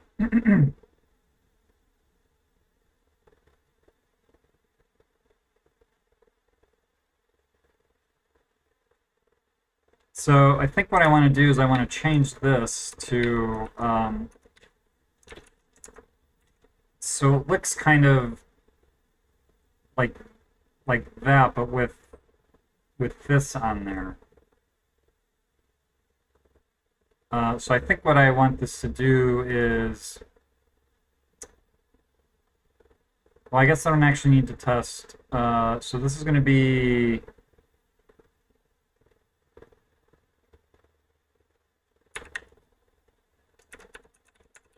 expected equals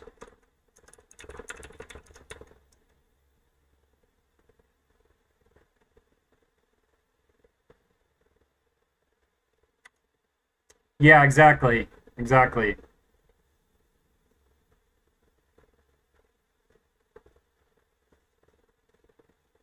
Yeah, I watched one streamer. He was pretty cool. But I guess if I was going to be working on leak codes, I would just want to work on them myself and not. Oops. Like there was, I think I found through that streamer, I found a site like Grind75, I think it was called, or something, Grind85. So I may end up working through those at some point. I just don't know if that's something I would stream or not, because I feel like that kind of stuff, I'm gonna want to be more focused and do some research about stuff. But I'm not quite there yet.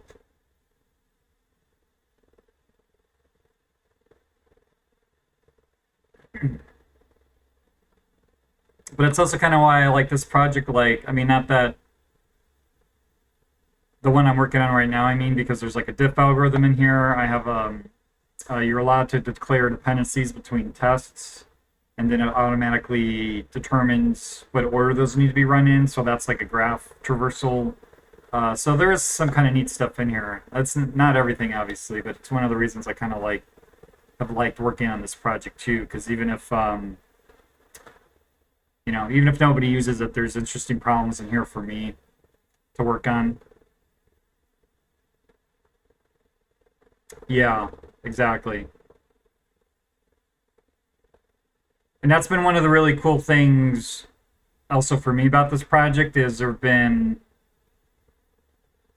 like you can learn about graphs and everything, but it's like you don't really know what they're used for, but it's like, hey, I can figure out how to um, do automatic dependency resolution using graphs. So then you're incentivized to go learn how graphs work.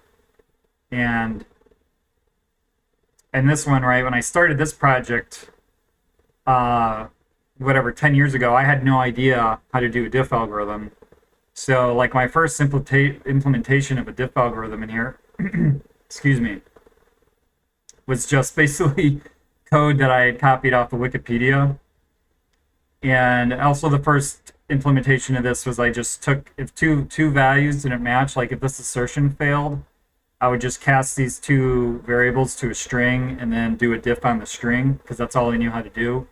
But then as I kind of like just looked at it over and over again and became more familiar with how it worked, it was like, okay, now, like, so I've learned how to like extend it, and now I've got like type aware, operation aware, like diff comparisons going on. And it's just knowing, having learned that and being able to know how to do that now, it's just, it's really powerful, I feel like. Well, I hope. I don't know. I guess I don't really know. But also as like I guess an interview thing, I can sort of that's something one can talk about too. Like, hey, I learned the diff algorithm and then I extended it to do all this cool stuff. So, um, but yeah, working on real projects I think makes it a lot more fun.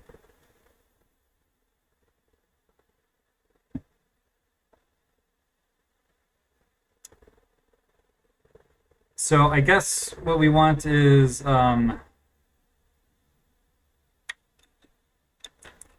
array, and we want to get rid of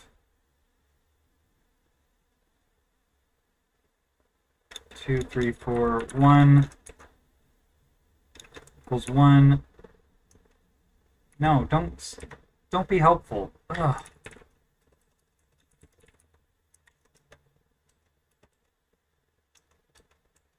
Oh, I'm on the hurt bus right now. One. Now that's supposed to be indented. So 1, 2, 3, 4.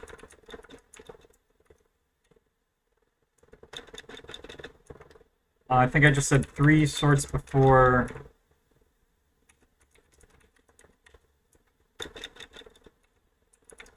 Two goes to 2, and I guess I could just do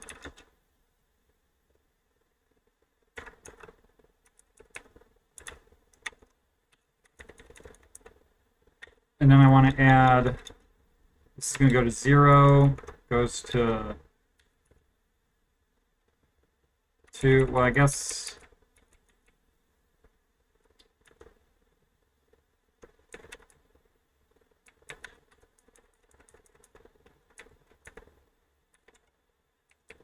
and that's going to go to 3. I think this is what I'm saying I want. That is not what I'm going to get. No worries.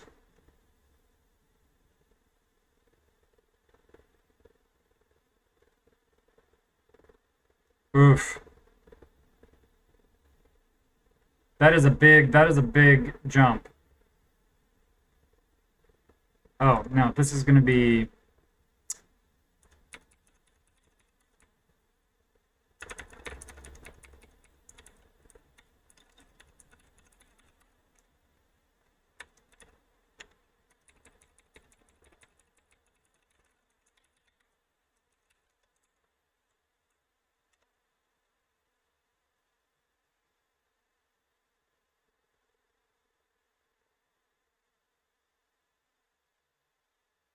I can't believe they actually still have,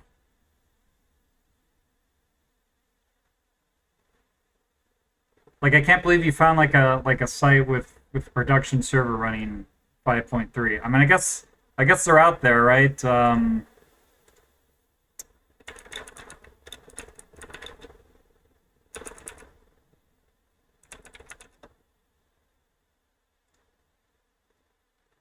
So this is kind of what I don't know, like a good source, but this is kind of what I use just to see how prevalent different versions of PHP are.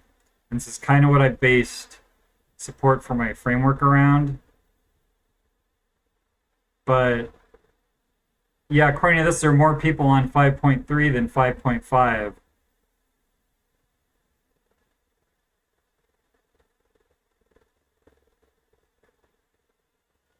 Which is crazy to me. Because one of the reasons I'm like half support all the way back to 5.3 is I'm like, well, if I support 5.5 and there's more people using 5.4 and 5.3 than 5.5, I guess I should support those versions too.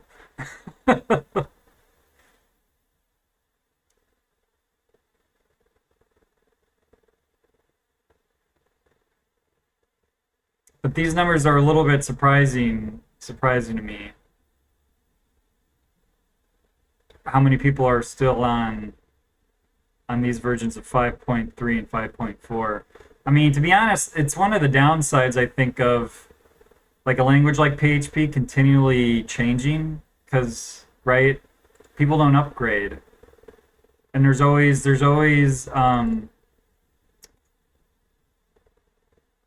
what is it? There's always a resistance or a burden to updating your code base to work on newer versions of the language. So if you keep changing the language, right, you're just going to have people get left behind. And so, you know, I think one of the advantages to using like C or something, or C++, or you know, more stable language is you write your code and theoretically it works, right? You don't have to worry about it again.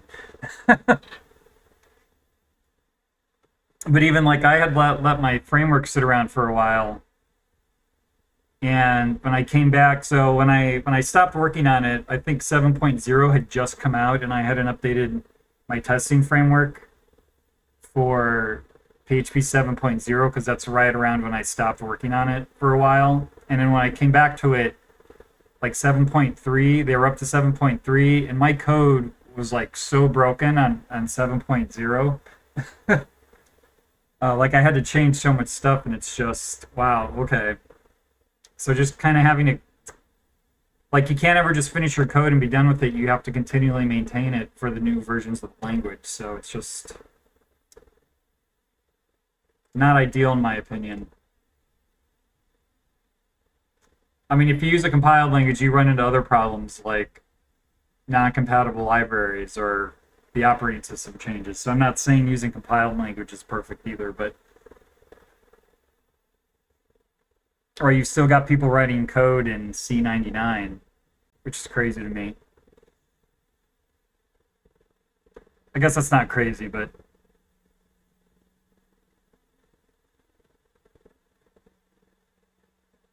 okay, so in order to do this,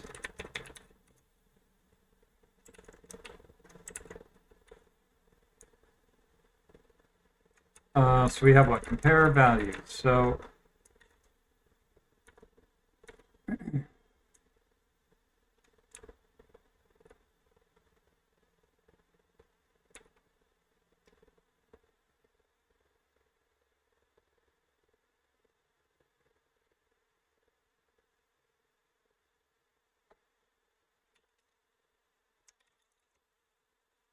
if from, I guess I gotta pull up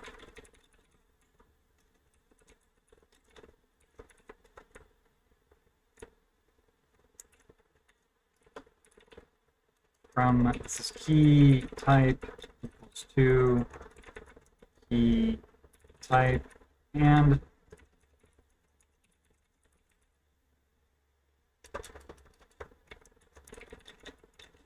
to key. Oh, actually, right. Oops.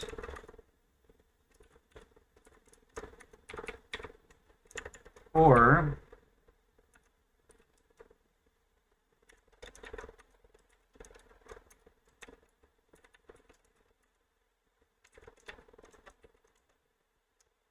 then we're going to return a match error.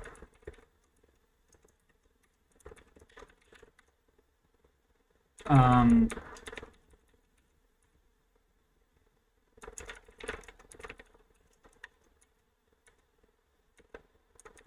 guess we're going to do the same thing here.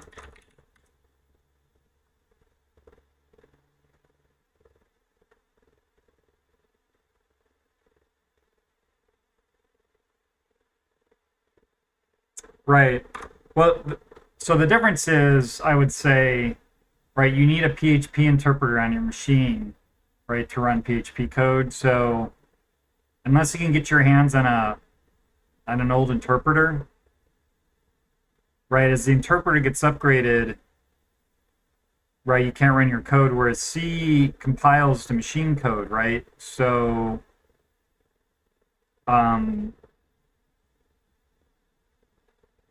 unless something that code is interfacing with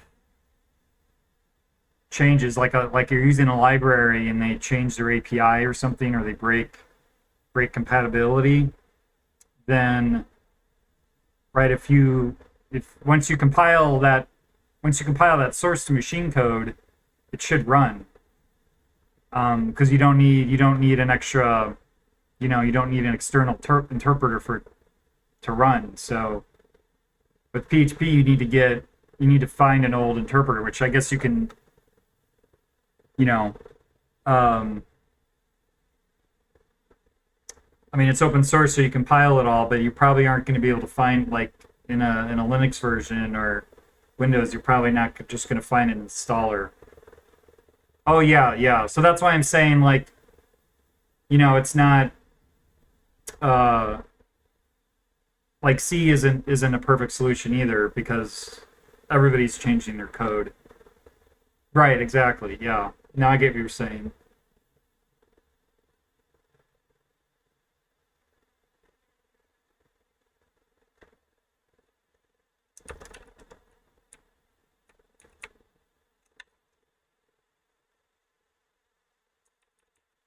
So let's see what this gives us.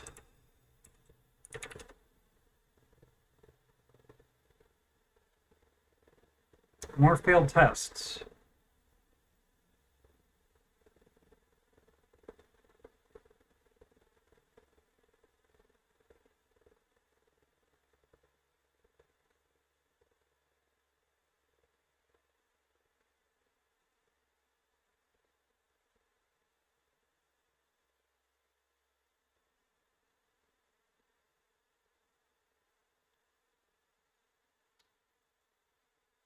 So I wonder why that didn't work.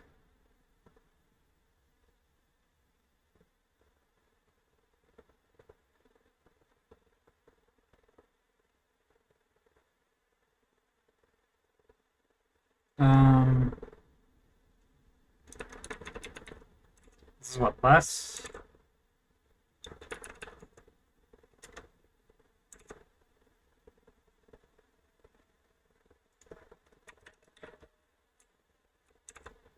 So what did we actually get here?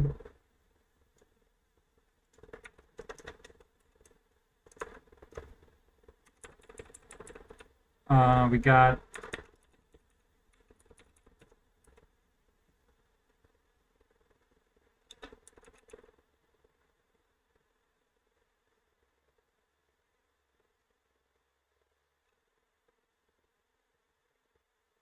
um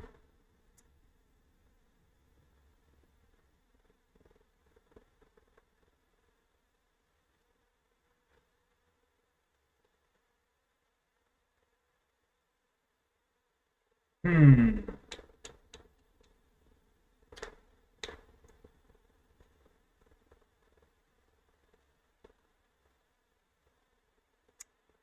So, right, in this case, we don't actually.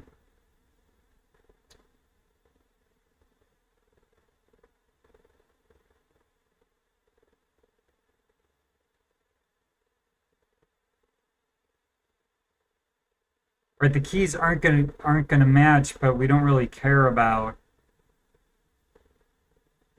We don't really care about that because if we they're going to match if.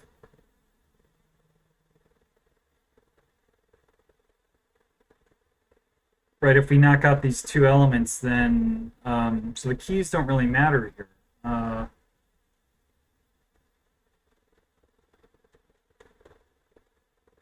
So I guess doing a key comparison like that isn't really what we want.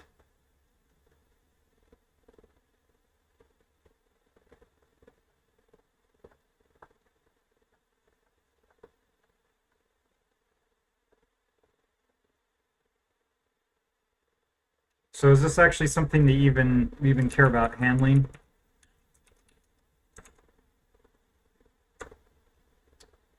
Um,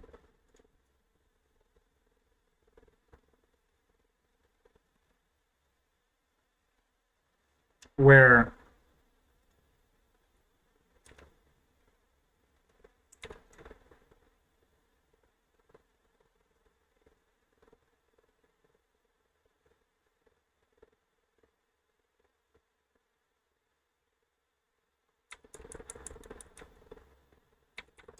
oh no, this is just testing yeah, no, this is just to hopefully kind of make clear how PHP is doing this comparison. If you're comparing arrays of unequal length. But it doesn't really matter. PHP doesn't even look at the values. It just if the arrays are of different length, then it just tells you, it just says whichever array is longer is greater. And I'm just trying to think if there's um,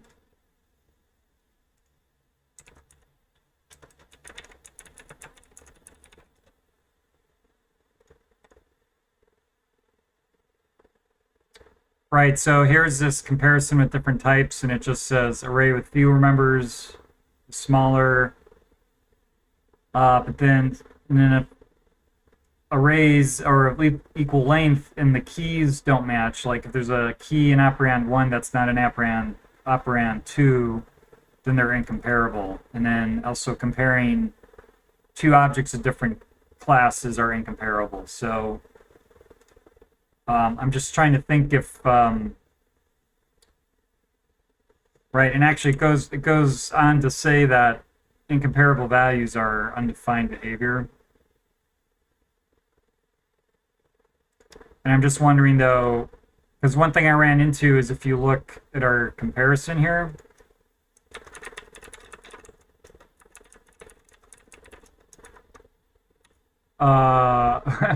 we test if it's greater than or less than and then not equal. And the only way like nothing can be true here is if they're incomparable values.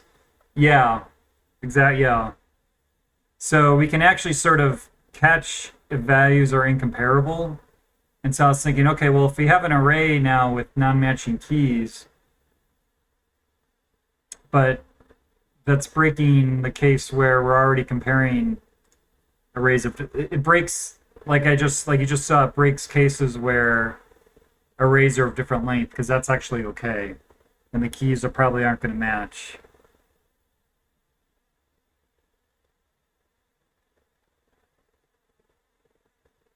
And I thought we could just put like a simple solution in here to catch that, but it's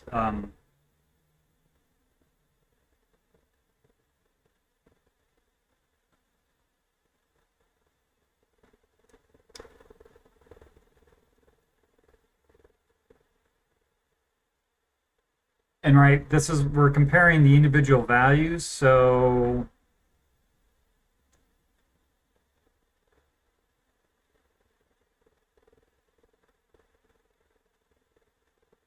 because I guess one way we can make this test work is if we know if the arrays are the same length.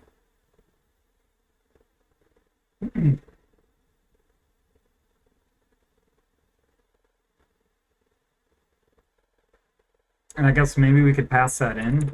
I don't know.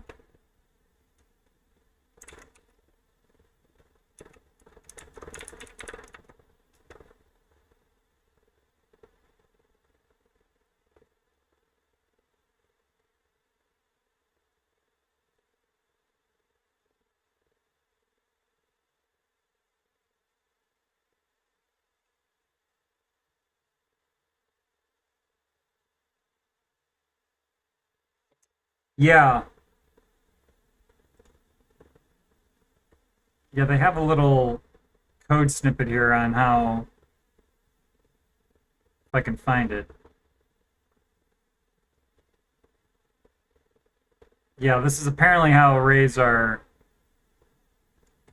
yeah, compared within the interpreter. Oh,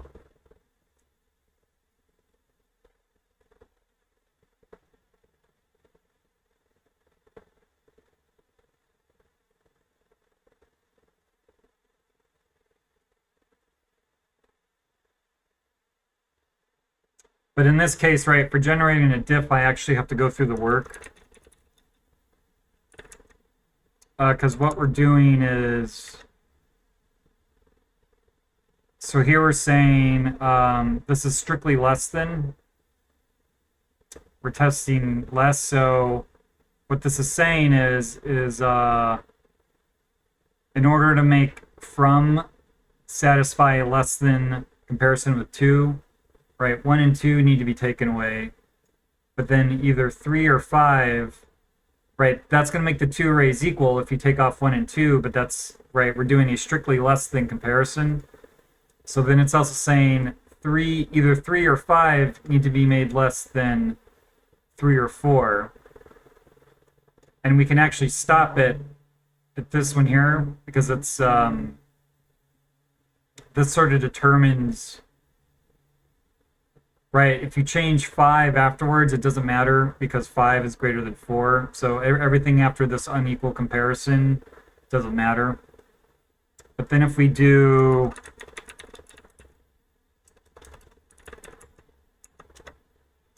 we're doing longer array, oh, well, this got significantly more complicated than this one. That's not a longer array, though.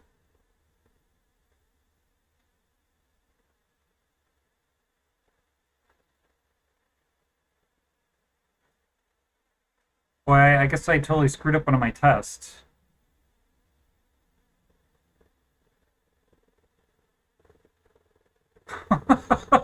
I don't know what I did here. Well, thanks, Ted. You helped me find a mistake in my tests. Let's see what I'm doing here. So, okay, well,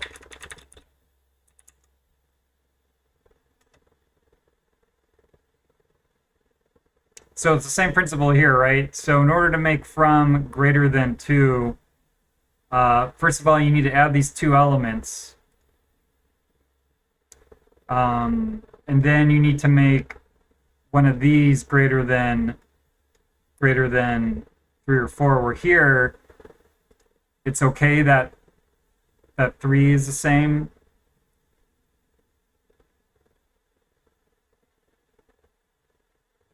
Yeah, well, it's a loose comparison. So the definition is the amount of items. So it's the count. So if they're of unequal size, it doesn't even compare the values. But if they are of equal size, it does a loose comparison. And this is kind of all the work I've been working on with the diff algorithm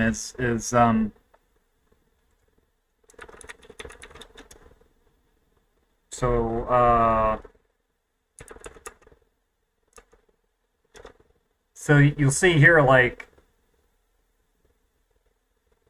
boy, I don't know how I screwed that up so badly.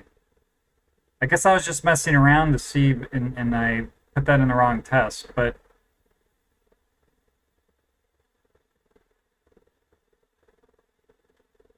yeah, so if they're equal value, then it does a value by value comparison, but it does a loose comparison against those values.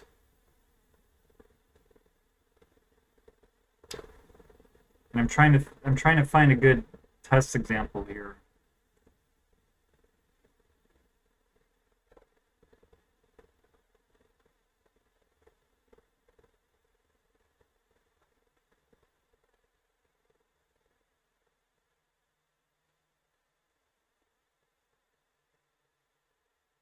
I guess I don't have a great example, actually.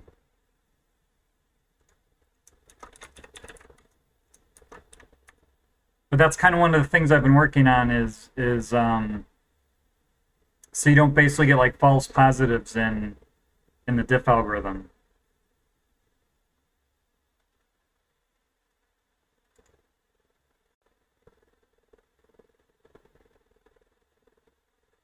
Like here, you notice this doesn't diff this array against this value because the comparison is determined. Right, we're looking for one array to be less than the other, but the property of this object is, well, where are we here? So this is saying one of these values needs to be made greater than one of these values with the less sign next to it in order for this to match. And then oh,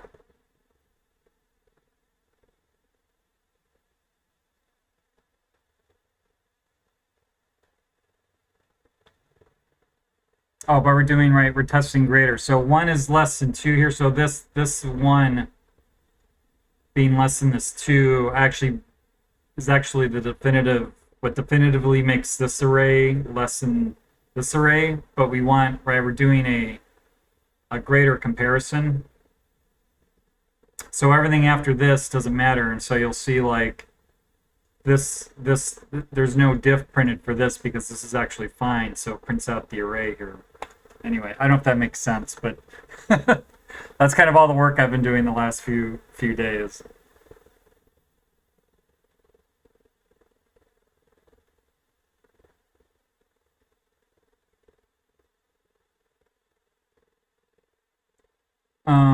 So I'm wondering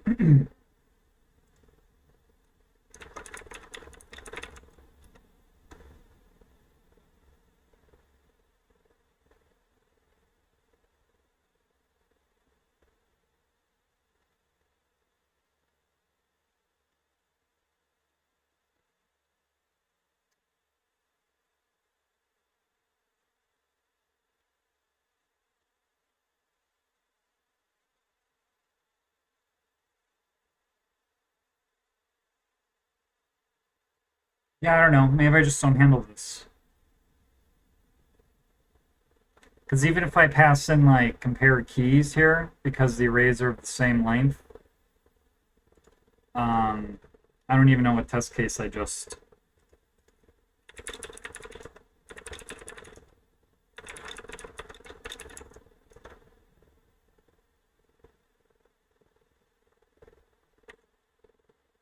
guess this is in less equal.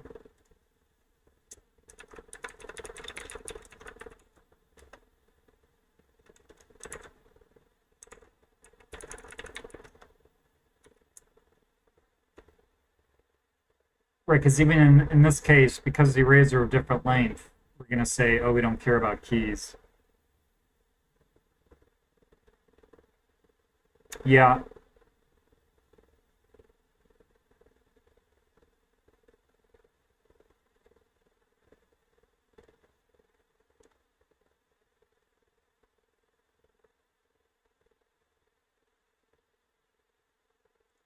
Well, that's why I've been going off of this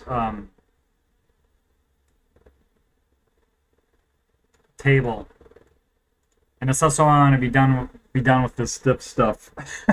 It's time to move on to something else. And it's all been very finicky. So I think I'm just going to not test incomparable objects.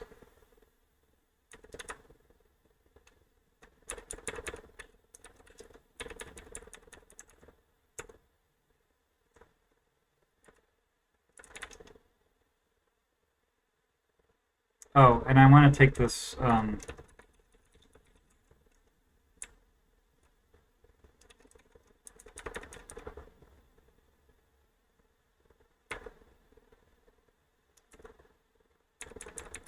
no, not what I think that's what I had, and then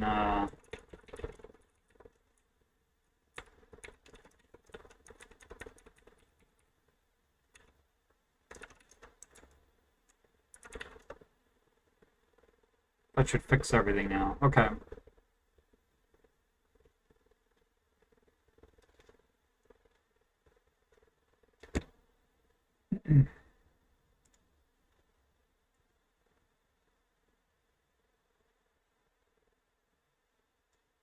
Just seeing how long I've been going.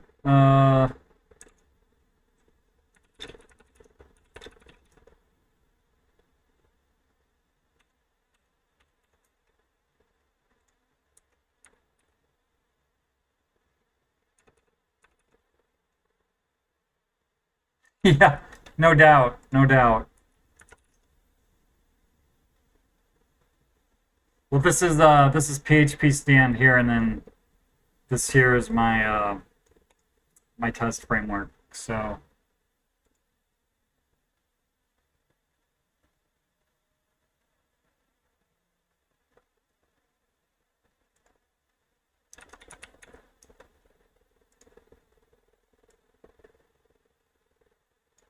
did I actually change anything there?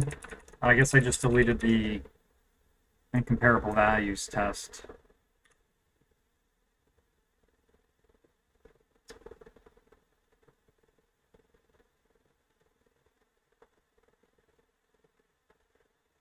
I may actually, I don't know, I'm thinking about knocking off there and getting something to eat.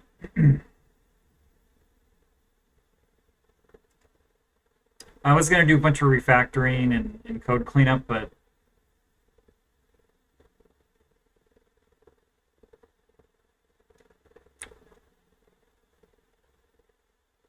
I think I may go out and get something to eat. Or not go out, but I may go for a walk, but then also get something to eat.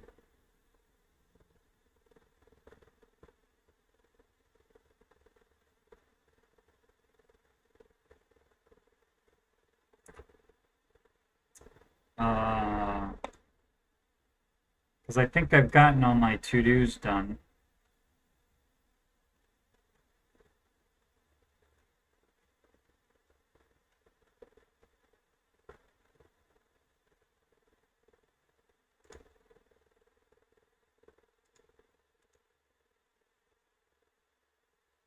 Oh, wow. You're a night owl. When do you sleep?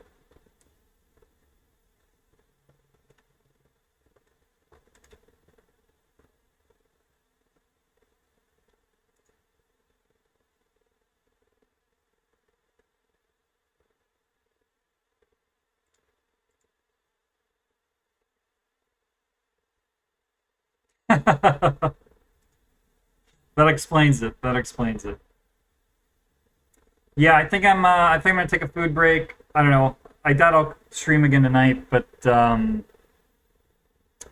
I'm gonna knock off there for now. And Ted, thanks for hanging out in chat and chatting with me. If anybody else is lurking or watching this VOD afterwards, then I appreciate you joining me. And whoever, whenever, or wherever you are, I bid you peace and take care of yourself. See ya.